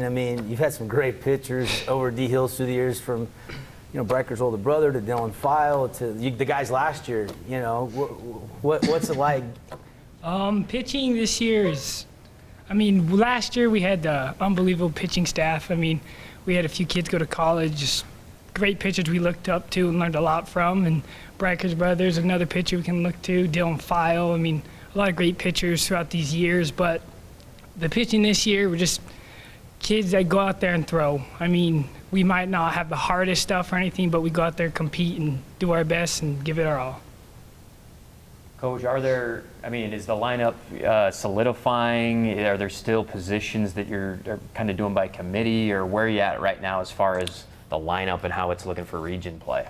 The boys know that we use these first couple tournaments and the first 2 or 3 weeks of the season to kind of give a lot of guys some different opportunities to see who can execute offensively in different situations. And so it's far from solidified, and we've got some guys that might get some opportunities yet this weekend, and we'll kind of go from there. But I really feel like when it's all said and done, when we've figured things out, I think it's going to be a really strong lineup. We've got actually in some aspects a little bit more power and speed than we had last season, and so kind of really exciting from an offensive standpoint. I think that's going to be one of our strengths as we continue to develop throughout the season. So should be fun. Bryker, do you mind me asking about your relationship with your older brother? Obviously, incredibly talented guy. How much older is he than you? 3 years? 4. 4 years. Okay, so yeah. You guys didn't really go to school together much. No, missed that. But what's it like? Is he a mentor to you, or what's that relationship like? I'd say yeah. He's someone I definitely look up to. He's just my best friend, Cool. So. Where's he at now? He's in Houston. Yeah, he's playing ball for the University of Houston still. Nice. Yep. You ever get to see him pitch? Every once in a while, yeah, but right now, no, just because we've got season going on too. So. Let's bring in Lincoln. We haven't talked with Lincoln. Lincoln, talk. What position do you play? I'm kind of rotating back between second and third right now. You got green light on the base pass? Coach was talking about speed a minute ago. You look fast. Well, I definitely wasn't blessed with speed for sure, but yeah, I'm definitely working on it. I wouldn't say I'm as fast as Chandler or anything, but yeah, I'm working on it. I don't know if I'd say I have the green light, but that depends on how coach is feeling that day. But yeah, for sure. I think I could come through in some situations if we need an extra bag or something. But yeah, I'm just working hard on being quick, especially in defense. I got to be really quick and fast as an infielder. So kind of working on that too. Now, is Tim your dad? Yeah. Okay, so your older brother was in the program. Yeah, I had 2 older brothers in the program. 2 older. So you Yeah. kind of carry on the tradition, a little Hey, pressure yeah. there or no? I mean, yeah, I can have a little bit. I had my oldest brother. He was a runner-up twice in the state championship, and then my next oldest brother, Brigham. I was a sophomore that year, and that's when, we got beat by Dixie. It's kind of nice to be the first brother to win a state championship for sure. I let my brothers know that, but I don't know. There's a little bit of pressure there, I guess, but I'm working really hard, and I'm confident. I think it'll be a good season. Chandler, from home plate all the way around the bases to home plate, is anybody on this team as fast as you? I mean, we got a lot of speed on this team. A lot of people that. I shouldn't ask Chandler. Never mind. Joey, is anybody home to home can beat Chandler? I mean, it might be close, but he's pretty quick. I mean, I think he's got us. I think so. What's the off-season training like for you, Chandler? I mean, how much time is in the weight room for baseball players nowadays compared to football or other sports? Well, I kind of work out with my dad. He's someone I look up to a lot. He takes me through the works at the gym, kind of shows you how it's done. I go about every morning before school starts, and summer is just full of a lot of tournaments and just a lot of baseball, like as much baseball as I can get. Just trying to stay ready for next season and get a lot of at-bats. Who's your dad? He's a Seahawks fan.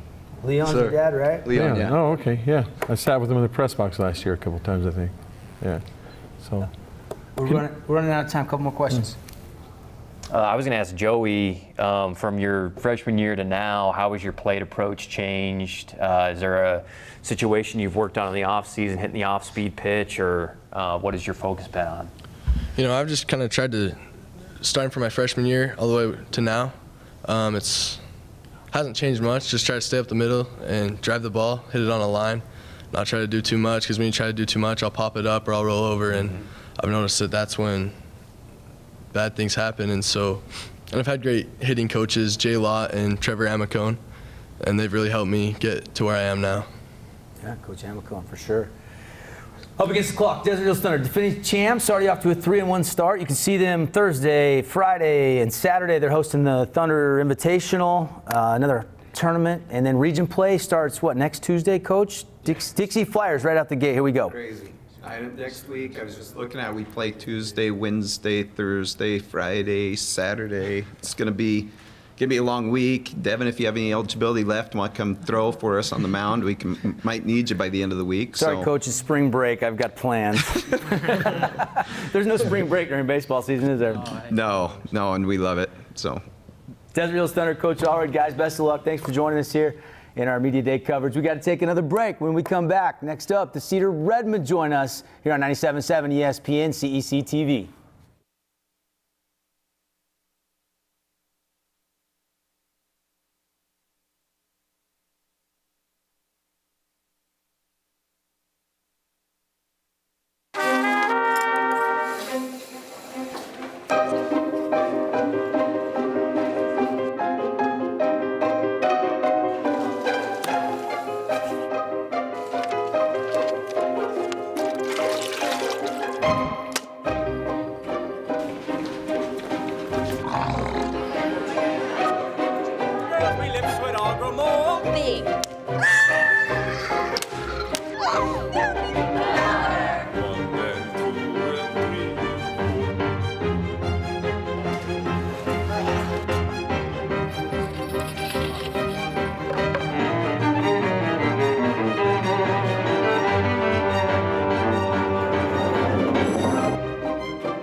I take the road less traveled, run free, unwind, unravel someplace outside with lots to do. Green trees, red rocks, and don't forget that blue sky. The sunshine shining, sunshine pouring on me. Think I might just stay a while. Say hooray all day because the sun is gonna shine on me. Sun is gonna shine on me. Sun's gonna shine on me.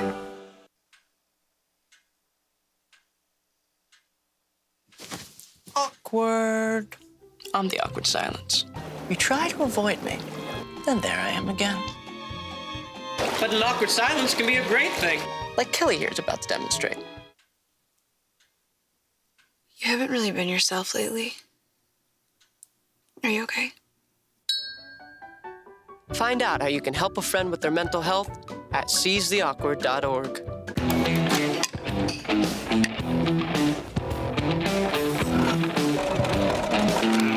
I have a backpack. 请所有的同学回到座位哈。3。 Heather, get our print curve reader. And there's the bottom. Does this one have more water? Careful. 1 in 3 adults has pre-diabetes. That means it could be you, your favorite brother, your other brother. You, your boss, your boss's boss. You, your barber, your barber's barber. Nice work. Thanks. Or you, your co-pilot, your co-pilot's co-pilot. With early diagnosis, prediabetes can be reversed. Take the risk test at doihaveprediabetes.org. Welcome back here on 97.7 ESPN radio side and then TV side, CEC TV, as well as streaming on sportsradio977.com. Devin Dixon, Andy Griffin, Andy Thompson with you here. And our Media Day coverage continues, brought to you by Bucks Ace Hardware, Coral Desert Orthopedics, as well as Johnson Pediatric Dentistry with the Cedar Reds. Reds coming in off a year where they were over 500 last year, 15-14 overall. They were 4th in Region 9, and Coach Fieldstead back for his 8th season as the skipper and representing the Reds, the players today. We'll get to them in a minute. We'll have Coach have the honors to introduce the players, and we're going to start with you, Coach, for an opening statement and an overall preview of your team for this year. We're excited for this season. We had a good tournament, a good start to the season this last weekend down at the Dixie tournament, and had some exciting games, good baseball.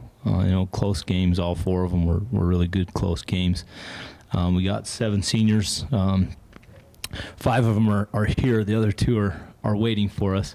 We brought them all down and let them decide who is going to come and talk. I said, I'm not going to make that decision. You guys decide amongst yourselves who gets to come and talk. So how did they decide that?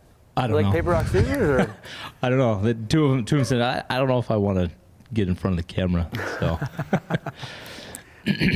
we can make more room if you want to join. Let's get them out here. Get them out here. Bring them in. Maybe we'll bring them in the end. Well, at least tell us their names. We got Braden Torres and Gavin Imlay are the other 2 seniors. So. Talk strengths, talk areas of concern that you're going to shore up here early in the season.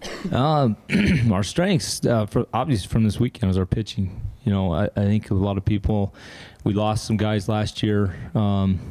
Bridger Bunnell was going to be our ace last year, and I think he threw 2 innings for us, and because of an elbow injury, and Tanner Ayer, they're both actually pitching in college right now. And we've had some guys step up. Andre was our number 2 last year, and he didn't throw an inning for us this weekend because he's dealing with a little bit of a hamstring issue. And so we had a whole bunch of guys step up and throw the ball really well for us this weekend. And so we're really deep. We don't have anybody that's going to overpower guys. Like Tanner or Bridger, but they're going to spot the ball, they're going to throw the ball where we need to, and to be successful. And then our defense, pitching defense wins baseball games. That's what we put a lot of emphasis on in our program, making sure that we throw strikes, and when they put it in play, we field it and throw it. Can you talk a little bit about meeting Dixie so early in the year? I mean, it doesn't really matter, right? Because it's RPI. Yeah, We're going to play them anyway, so. It was fun. It was a fun atmosphere to play Dixie. We've done that a couple times in the Pizza Hut in the past, and it's kind of been before it was a bigger deal. It's like, we don't want to show you what we got because regions coming up and those count. But these games count, so it was fun. It was a really good atmosphere. Has that been positive? Has it been cool to right off the bat have that intensity of this isn't preseason, these games count? Yeah, it has. It's made us really look at what we're doing on the field, what we're doing with with our lineup and who's out there. And my wife's one of my assistant coaches. She tells me all my strategy, what I need to do. The question is, do you listen? Absolutely. You have to listen to your wife, right? But no, she said you got to go win right now. She's a big sports fan and is always following basketball, and she played basketball in high school and probably should have in college, but she helps me out a whole lot. Take us through kind of the pitching. Who are set up to be your top 3 or 4 starters right now? Who are some guys you can look on the back end to? We'll look over here. Dalton Groning was our opening starter. He threw for us in that first game. Threw the ball really well. Gavin Imlay threw the next game, and both of them went the distance. They've been working really hard in the off season. We think it's early to go out and throw really deep into games, but they've been throwing bullpens for the last 6-8 weeks, and so we build up to that point to where we knew that they could last a full game without any problems. And I asked Gavin on Monday, and I said, "How's your arm?" He said, "It feels great." And so they put a lot of time in, a lot of preparation. And then Colby White's going to throw for us. Tanner wants to throw all the time, but we're not quite in desperation mode yet. But Kason Crandall, a couple sophomores that threw well for us. Kason Crandall threw pretty well. Calvin Slack's going to see some time, and Braxton Torres, Braden Wynn. We've got a whole bunch of guys that threw the ball really well for us this last weekend, and we'll just keep going with them. Seems like a pretty loose group, Coach. I'm sure that's probably an asset, right? Yeah, they are pretty loose. Yeah, they keep things fun. It's really fun to go to practice. It's fun being around the guys all the time. They're always a pleasure to be around, and that's one of the reasons I got into coaching, is to be around young kids, and it keeps me young. My students in my classroom, they say I act like I'm 12 sometimes. So that's good and bad. I don't know. So. It's almost been kind of a block of St. George schools dominating at state level for so long, but you've managed to wedge your way in there at Cedar High School. It seems like you guys are always playing on the last day when it comes to the state tournament. How have you done it, Coach? Well, thank you for recognizing that. We have kids that are dedicated and want to work hard. They want to compete. I've got good help. Mark Johnson, who's coached baseball since he was the dark ages. I hope he's listening. But he knows the game, and he helps us out a ton. Clay Tom, you guys remember Riker. Clay works with hitting with us. We've got good people, and a lot of it is the youth programs. The parents put in a lot of time and effort into the kids, and I get to take them from that point and just put puzzle pieces together and try and make it work. And so there's a lot of people, a lot of hands involved with us being successul. Is it harder because your weather is more like Salt Lake weather than it is St. George weather, and you have to battle that part of it? Oh, we got a gym. The weather's been pretty good up there. The weather's been really nice. This year, Weather has been really nice this year. I think tryouts the first 3 days we were inside, and then we had one day that next week after a big snowstorm that we were out. We were inside on a Monday, but we've been outside, so that's been really nice for us this year. Let's bring in the players here. Cedar Reds joining us, and Tanner Esplin, Andre Castaneda, Josh Miser, Dalton Groning, and Teague Speakman representing the Reds. And let's open up to questions for the players. First of all, I want to compliment Andre for having the best mustache in the region. It's awesome. I know Josh has got one too, but you can barely see. What is it, mustache Mars? Is that what it is? Or I'm not as good as him, but it's all right. It's in the genes. Looks good, fella. I love it. Thank you. Hey, I'll start with Tanner for just a second. Tanner, a little bit of bad taste in your mouth losing to Juan Diego and then getting knocked out. I think Bear River knocked you guys out last year. It's your senior season. Obviously, it seems like you got good chemistry with this year's team. It seems like you got a lot of playmakers. Yeah, we get along really well. We've been playing together for not like earlier than high school, since freshman year, but also like travel teams together. And yeah, we did kind of go out on a bad note against Bear River. We got 10 runned in the state tournament, but we beat them this last weekend, so it's kind of a good little revenge game right there for us. But yeah, we're excited for this year, and yeah, we have fun together for sure. Andre Cooper went yard, and then you went yard head-to-head with, you know, one of the arguably the best player in Region 9. Well, take me through that homer you hit. I think I had a full count, and first pitch threw me a curveball. I swung. It was a good curveball.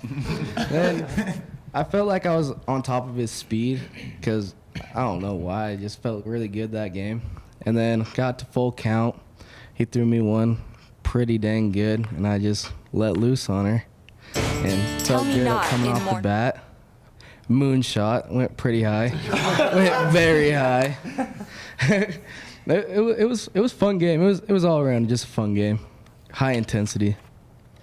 Let's bring in Teague. Teague, is Dixie still? I mean, you got Canyon View up there. We got a new school in Crimson, but Dixie Cedar, the two oldest schools in Region 9. Do you kind of feel like there's still a little bit of a rivalry there with the Flyers in 2020?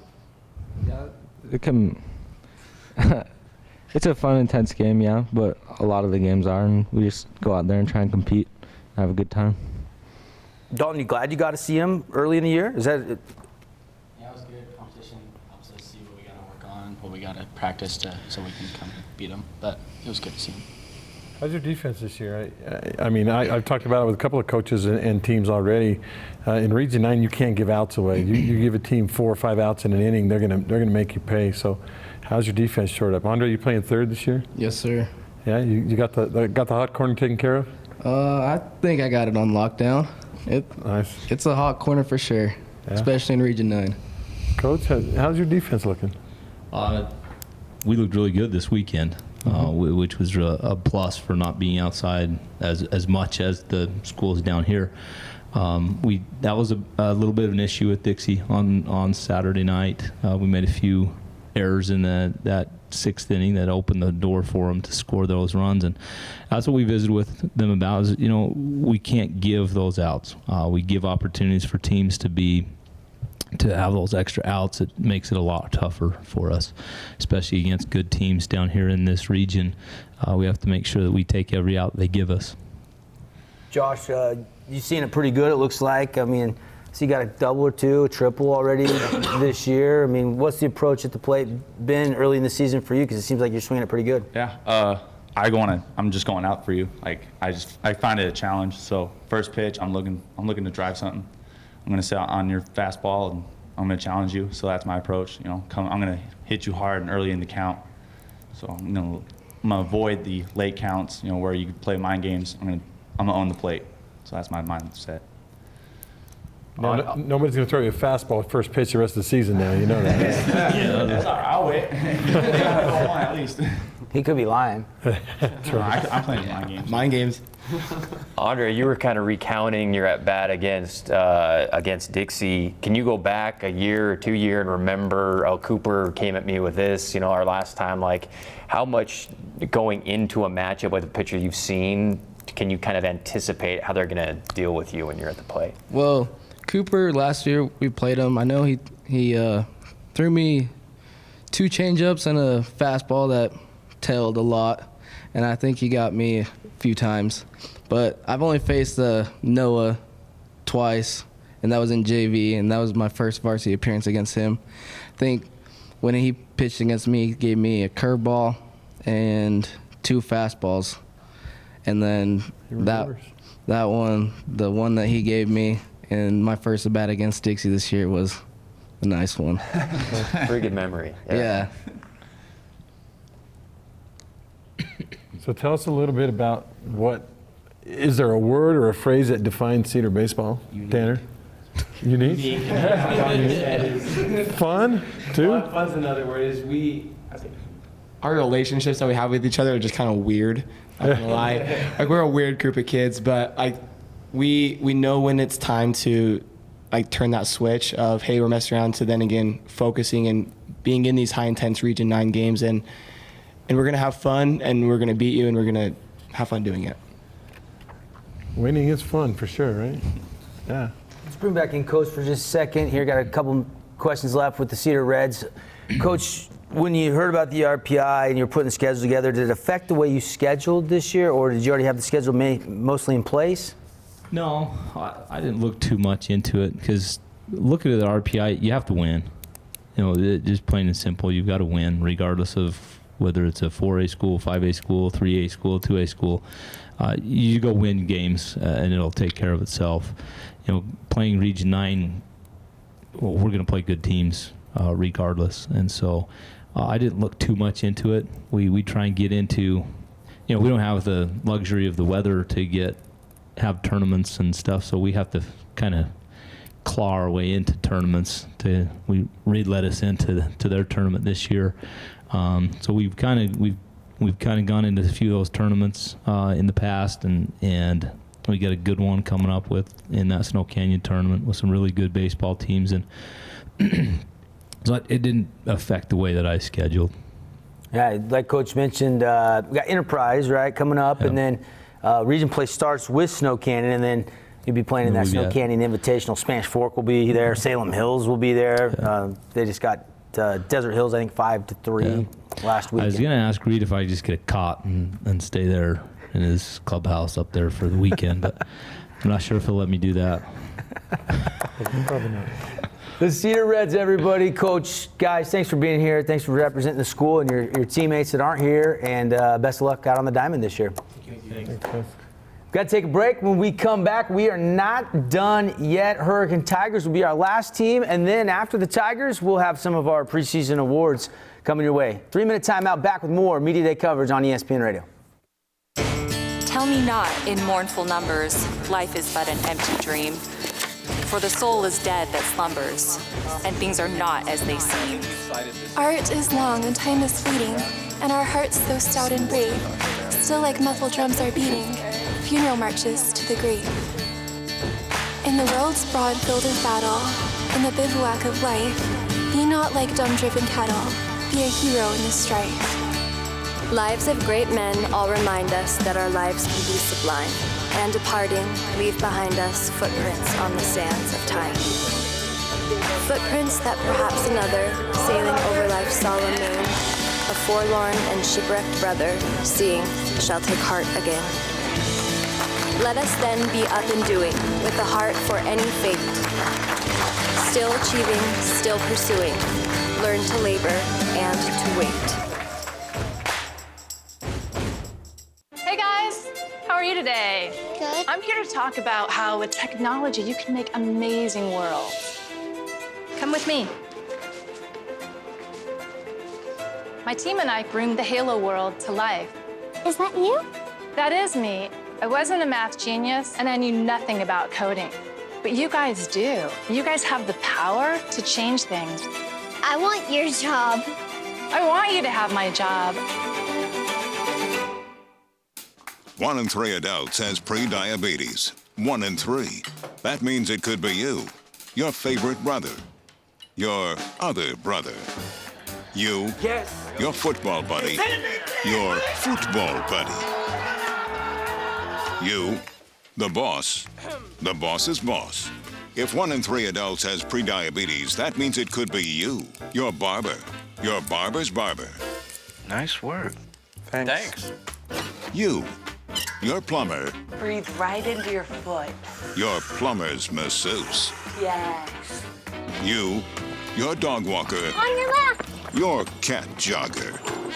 Or you, your co-pilot, your co-pilot's co-pilot. While 1 in 3 adults has pre-diabetes, with early diagnosis, pre-diabetes can be reversed. Take the risk test at doihaveprediabetes.org to know where you stand. When I first saw a turtle, my heart was full. Now I'm anything but lonely. We have this deep connection, this heart connection. He just wants to be close to you and part of your life. Every day with Turtle is a perfect day. When I'm holding her, it makes me feel calmer. I think everything he does shows how much he loves us. When we adopt a shelter pet, we discover they're a little bit of a lot of things. But they're all pure love. Welcome back, 2020 Region 9 Baseball Media Day. Thanks to our great sponsors. Holmes Homes is our high school sponsor all year long. Appreciate Holmes Homes, building homes out in Desert Color. Appreciate Coral Desert Orthopedics, Bucks Ace Hardware, Johnson Pediatric Dentistry helping us out with our Media Day coverage here, and CEC TV for hosting here at Dixie State University. I've got Andy Griffin, Andy Thompson, I'm Devin Dixon, and we are almost done, but not quite yet. We've got one last team joining us right now, and it's the Hurricane Tigers in the building. And then stay tuned. We are going to have our all-region preseason poll as well as the preseason MVP balloting, and we'll tally that up and have one final segment after the Hurricane Tigers. But now joining us, head coach of the Hurricane Tigers in his third season, Shane Johansson. Last year they were 5th in Region 9, 10-15 overall. Missed the postseason. Coach, we know you're going to the postseason this year, and obviously good to have you. And thanks for joining us. If you can, catch your breath and give us kind of an overall preview and outlook for the team this year. I know there's a lot of optimism for everybody out there in Hurricane. There is. We have a team that we feel is pretty experienced. All these guys here have been with me since I got there. A lot of these guys are sophomore starters. Now they're seniors. We have 8 seniors this year. These guys have put in a heck of a lot of work through the summer, through the off season. We're excited. We think that we'll compete with everybody. I mean, we're going to try to win every game. We won't, but we're going to try to, and there's a lot of optimism for us to take the next step. We didn't end last year how we wanted to, kind of faded at the end, so we're going to try to make a change this year and see how far we can go. Talk players, talk about, how many players do you have try out? How hard was it to make cuts? And then tell us a little bit about kind of what your starting lineup and some of your pitching staff will look like for this season. Sure. So we had 53 guys try out. We kept 35, which was hard. It's hard to make those cuts always, but that just shows the growth of the program and where we are. My first year, we didn't make any cuts just to kind of get things exciting, and we felt like that's grown quite a bit. We have 22 guys that are JV varsity. Like I said, 8 of them are seniors. We feel like we have a strong starting pitching staff. Jagger Hadley has been a 3-year starter on the mound for us. We have Austin Wright, who's also a senior, those will basically be 2 of our big guns as we head into region. But we have other solid pitching guys. All these guys right here. We have, of course, Brock's been at this table with me all 3 years. I think he's one of the best catchers in the state. No offense to anybody else, and there's some really good catchers that are in this region in the state, but he does an excellent job. I think we look to hit the ball a lot better this year. We're solid defensively. To me, it always starts with pitching and defense, and I like what we've got. How's the continuity? You've been coaching Legion ball for quite a few summers now, and now you're, third year is it at Hurricane? That's right. How's the continuity been? Are you able to integrate the two together at all? Certainly this last year more than ever. These guys, most of our team played Legion this summer. We had all 3 levels of Legion. The team that I coached took 2nd place this summer in state, and that was a lot of these Hurricane guys and some Pineview guys. So it's continued to get, that continuity's been more and more as we've continued. That's why we do it. I mean, you guys know I love American Legion as much as I love high school baseball. I think that it's a part of everything we do, and so it makes us better. I got to tip my hat. I mean, you kind of single-handedly, with some help, resurrected that. I mean, it's growing. I mean, more and more teams in Southern Utah are starting to pick up American Legion teams again. Yeah, it's fun. I'm excited from where we started to where we are now. I mean, it was really dwindling 7 years ago, and now I think it's here to stay. It's back where it was once before, so I'm proud of that. Tigers here with us, Coach Johansson. Coach, I'll give you the privilege. You introduce the kids. Tell me just a quick snippet about each one, and then we'll open up to the players for some questions. Sure. So we have Isaac Blair here. Isaac's the tallest guy on our team. He's a senior for us, center fielder. By far the heart of our team. High energy guy. And then we have Jagger Hadley, who I've already mentioned. Nobody works harder than Jagger. Rain, snow, shine, whatever it might be, he's going to be out working and has put in a tremendous amount of effort. So he'll be, he's one of our top pitchers and will do an outstanding job for us. Then we have Brock, which we've already talked about. He'll be our starting catcher and catch everything that we possibly can. He's got a little brother now who's coming up who's going to help on that as well, so he doesn't have to catch every game, but he'll only catch the one Brock lets him, so that's okay. And we've got next there Brian Long. He's our starting shortstop and has been for 3 years. Tremendous athlete, just defensively, very, very strong. And then we have Zane McKeon down there on the end. Probably the guy who's played the most baseball on our team. A lot of these guys started back when they were, the A&2 and knee-high playing together on their teams.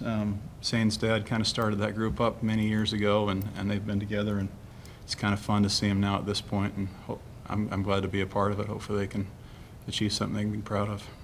The $1 million question is that how do you break through against the St. George schools that have been so good for so long? Do you feel like that this year is the year maybe you have the formula to make some strides that way? Well, I don't know if there's a lot of secret formulas to baseball. True. It's just a matter of executing the way that you want to execute. And we have some very, very good teams in St. George. There's no doubt about that.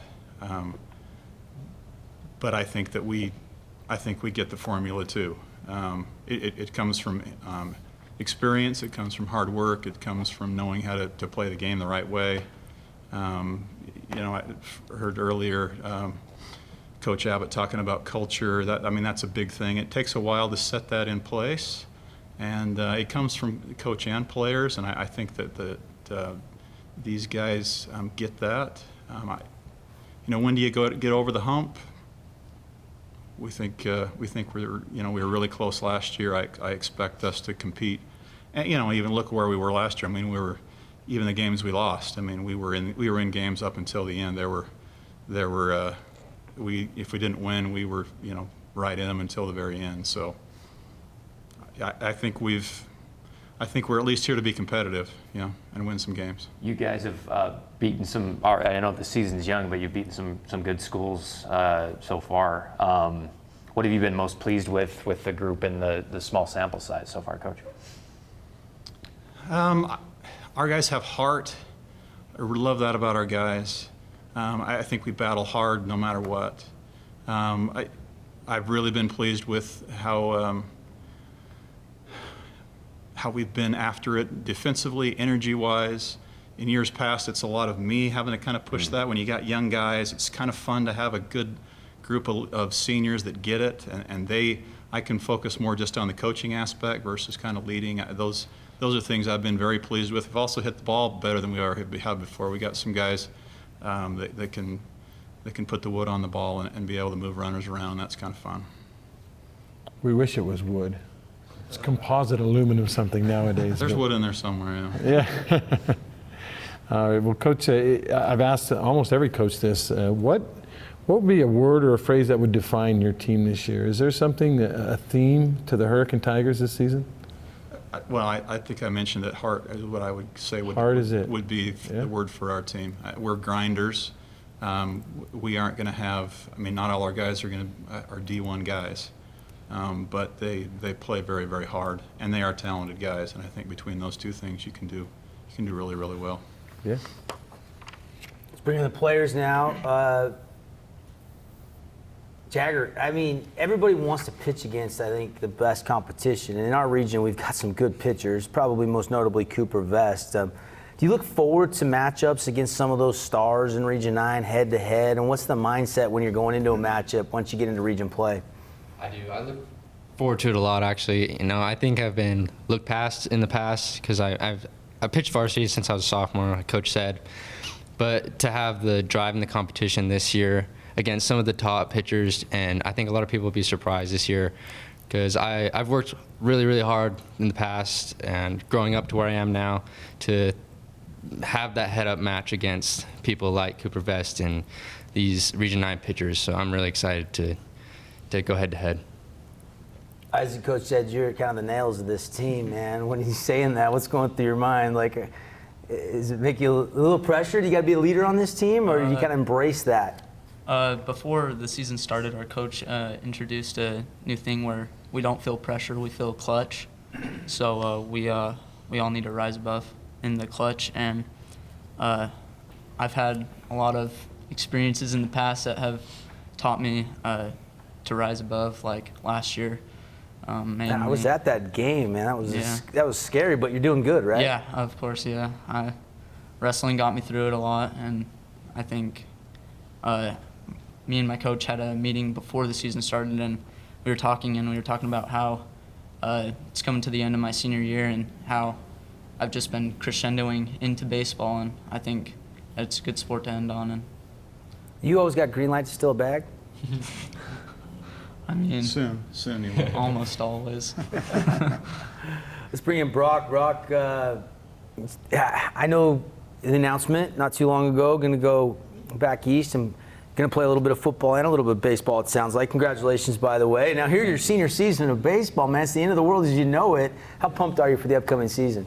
I'm really excited. Like all of our guys have mentioned, we put in a lot of work, and as Coach said, we have a lot to prove, but like we said, we don't really feel any pressure. The only pressure we feel is the one we put on ourselves, and we just got to come up in the clutch and play our style of baseball, and we have been so far, so we just got to keep it rolling. Are you going to let your brother catch one game or no? Yeah, for sure. Yeah, the region got to see what he can do, and he's a good athlete, and he'll come in to play when we need him. So, yeah. Can you bench press more than your dad? Not yet. No, not yet.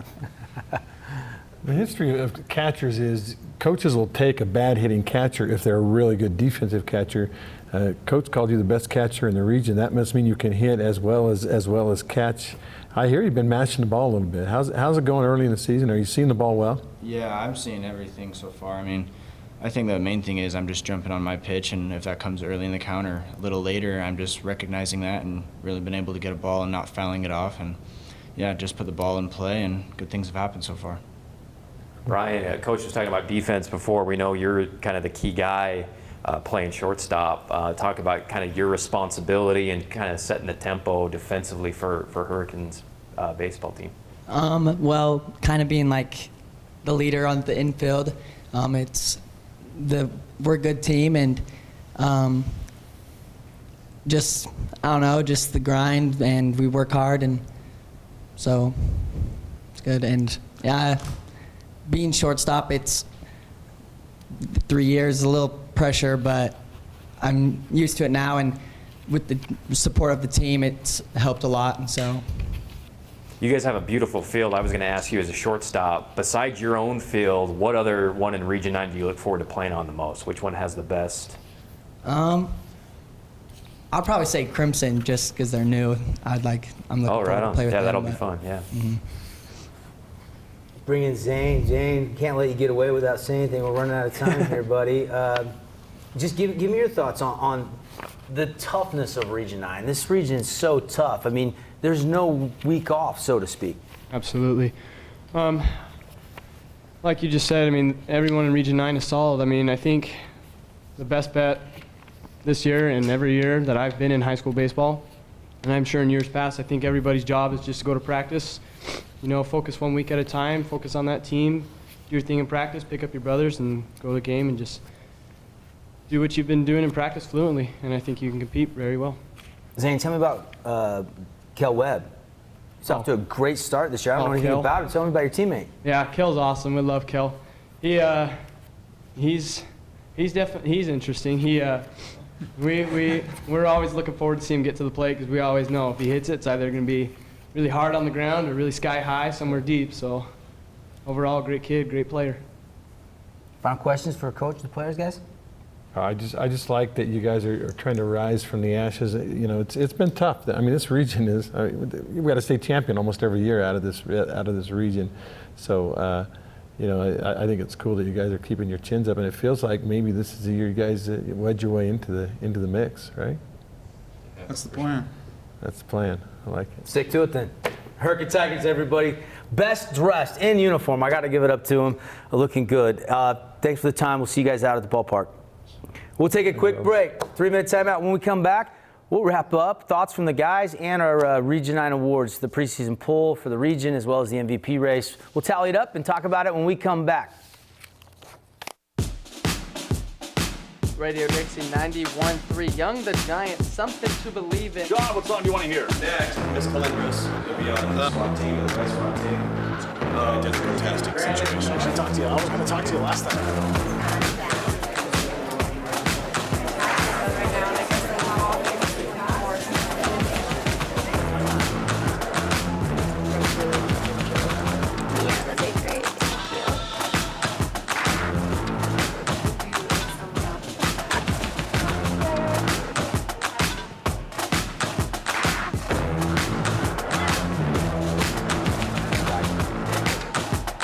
Be with us today. We'll be for a second.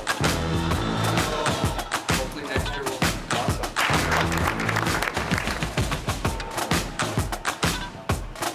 4, 3, 2, 1. From black, roll the open.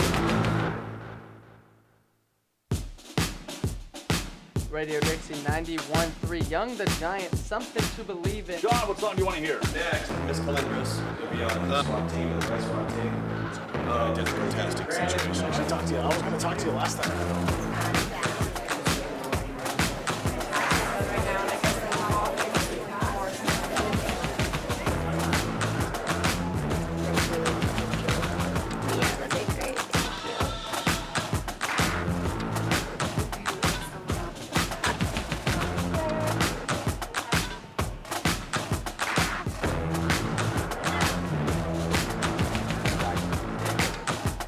Be with us today. We'll be for a second. Hopefully next year we'll awesome.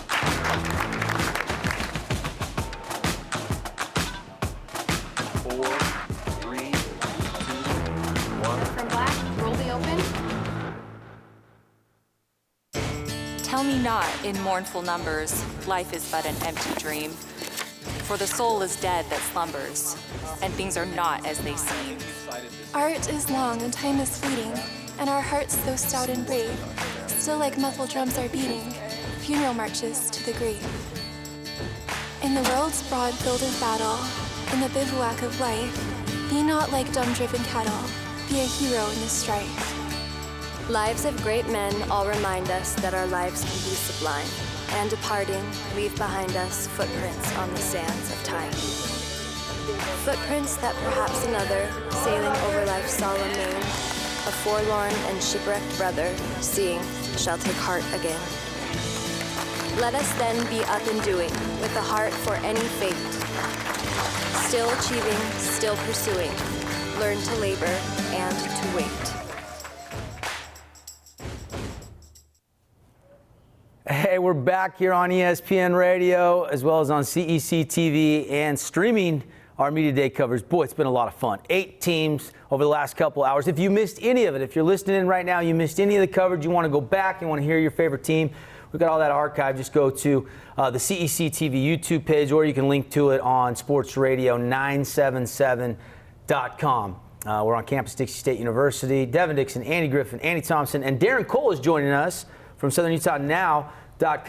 And Darren actually did some work and helped us out a little bit. This is kind of new. He took the time out, pulled all of the softball coaches in Region 9. So we wanted to get a little update on the preseason MVP race and the expected order of finish. Darren, how did it all shake out? Well, it's I think the top 2 teams are not a surprise. Snow Canyon got 6 first-place votes, and they're picked to finish at the top. And Cedar, who has won the last couple of years, but they graduated a lot of people, but they still have a lot of players coming back. They finished number 2 at 56 votes with 2 first-place votes. Desert Hills comes in at 3rd at 41. Canyon View, which has a lot of young players, they're at 38. Crimson Cliffs is at 32. Hurricanes at 25. Dixie and Pine View bring up the end at 19 and 13 votes. But Snow Canyon, they have that, I don't know if you remember a few years ago, the teams that went to the World Series, those kids are now sophomores and juniors, so they got a pretty good team, a pretty good base. As far as it's funny though, because there are several players that got Player of the Year votes, but there was a 3-way tie at the top, and 2 of them are from Cedar, Denham Henkel and Japri Weaver, who we know from basketball. And then Cody Olds from Desert Hills, the pitcher there, but she also plays some infield there as well. She tied with those 2 for Player of the Year. And then we did a separate thing, kind of. We did Pitcher of the Year as well, and a lot of pitchers got votes, but move-in, the one who pitched in the Enterprise in the state championship last year, Allie Lobb, she got more votes than anyone, so she's our preseason Pitcher of the Year. It goes to show you that the coaches know when you get a new move-in into town, if she garners all of those votes, that news traveled very quickly. Yeah, it's funny because they've had one game and she didn't pitch that game. She played shortstop. So when I saw these things, I texted the coach. I goes, Allie pitched? And she goes, oh yeah, she was the state championship pitcher last year for Enterprise. I go, okay. So the coaches know that she moved in and they know that she's a good pitcher. All right, there's your softball preseason awards. Andy, before we turn it over to you, Andy Thompson, I just wanted to bring you in for just a second. Your thoughts from today? What kind of stood out? Oh, it's awesome. I mean, every media day there's, a lot of hope going into the year. I think, going back to basketball, bringing in a new team with Crimson Cliffs, an 8th school, is that going to dilute the talent? We learned in basketball it didn't. I mean, there was Dixie, a state champion, and then a bunch of teams competing right underneath them. I think it's going to be the same in baseball. Teams like Hurricane have a lot of hope this year. Canyon View, Cedar, I'm just looking forward to it. A lot of returning talent, but also a lot of new faces. That's what's cool about this time of year. In the pre-region schedule, you learn about who the new stars are going to be pitching and hitting. So it's going to be a lot of fun.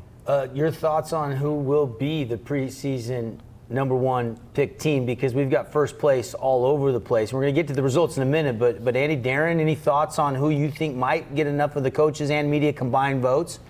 Well, I would think with Dixie, what they've done so far, going 4-0, that they probably have the edge right now because the coaches know how they did last week, and Dixie did pretty well. I think Snow Canyon has won some other preseason polls around the state. I wouldn't be surprised if they're number 1, but you got the defending champion Desert Hills, who's lost a lot of their pitchers, a lot of their senior talent from last year. Dixie is a program with arguably the best player in the state in Cooper Vest. So, I mean, I don't know. Too tough of a question. Yeah, I'm waiting for AG to figure it out. You want to go with the young guns of Snow Canyon? You want to go with maybe the top player? You go Dixie. If you want to go with defending champs and try to repeat, I mean, it could be probably one of those 3 teams. Yeah. If you look at at the initial at the Max Preps, the rankings, out of the top 9 teams, 7 are from Region 9, and Canyon View is at 13, so they're still in the top. A little bit. They didn't fall that far down, even though they're 1 and 2. But 7 out of the top 9 teams are from Region 9. All right, the human calculator, Andy Griffin, has on the fly tallied everything up. Andy, let's get some results to our audience. My math may not be perfect, but I think I'm pretty good at it. Snow Canyon picked to win Region 9 for this season. Snow Canyon with 88 total points. 7 out of the 12 ballots had them pick number 1. Dixie second, 4 first place votes and 85 points, so just 3 points off. And then actually a little bit of a gap, and Desert Hills was picked third with 73 points. They got the only other first place vote on the ballots, followed by Pineview and then Cedar, and then the other 3 well below the others, Crimson Cliffs with 31 points, Hurricane 30, and Canyon View 18. So I don't know, guys, reactions? Snow Canyon picked to win it after Desert Hills won last year, Dixie won region last year, but it's Snow Canyon that's picked number 1. I was very impressed with Coach Sechrist's game plan. I thought Brandon Lyon, the pitching coach, had a great scheme up there. They played that game up in Logan, and Cooper Vest walked it off. They even had some more pitching behind, ready to go, but they just couldn't get past the Flyers last year.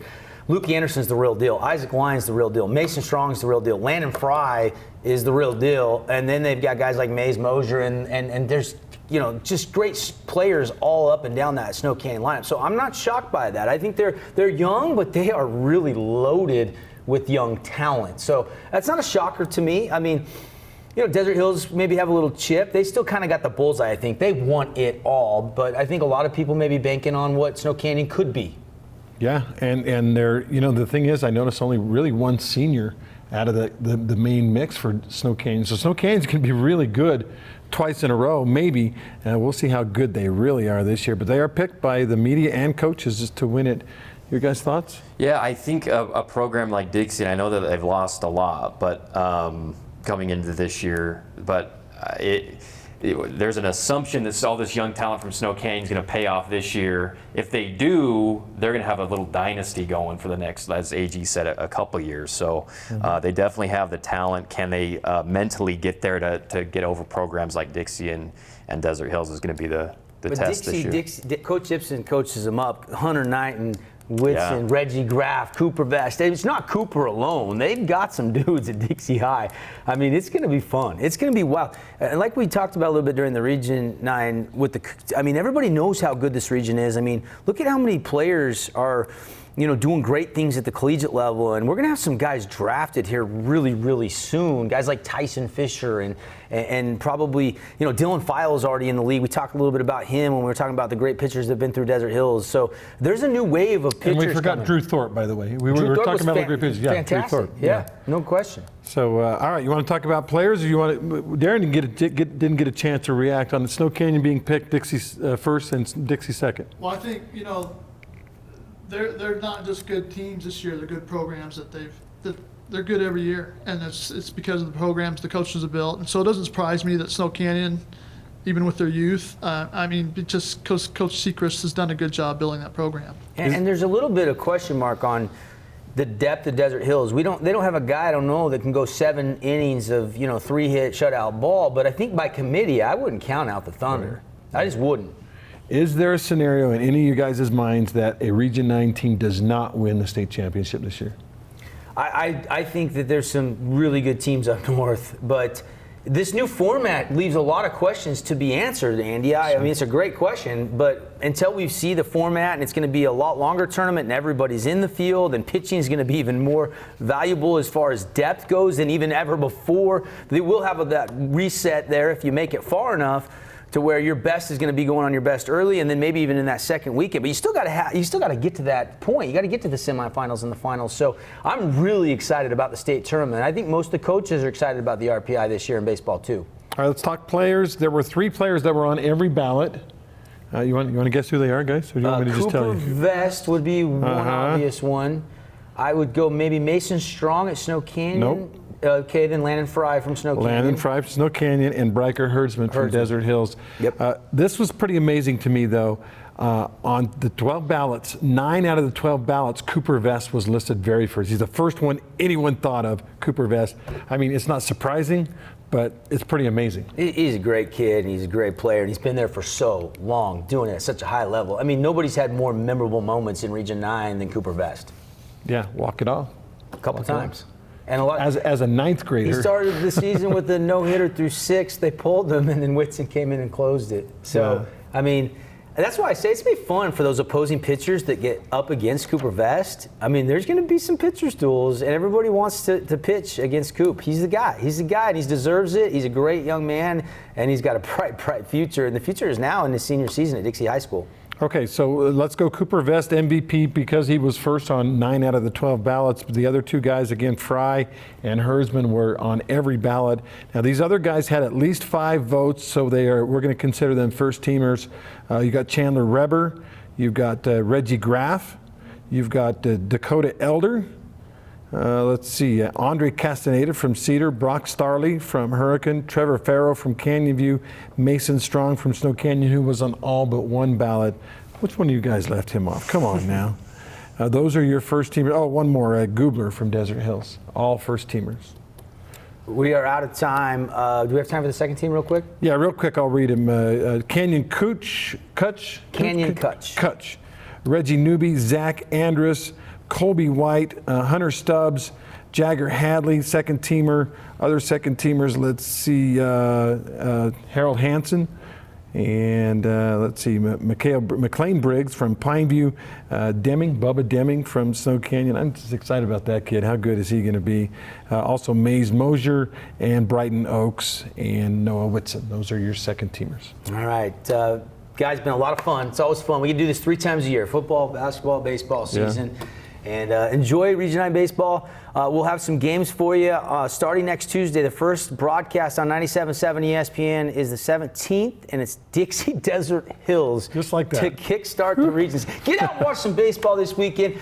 Thanks to Dr. Dave and Lauren and Marcus and James and everybody at CEC TV, always hosting us here. Thanks to all the coaches and bringing the players. It's been a lot of fun. And again, if you missed any of it, you can go watch the archive on sportsradio977.com. We'll get you back to ESPN programming on the radio side and back to CEC TV programming on the TV side.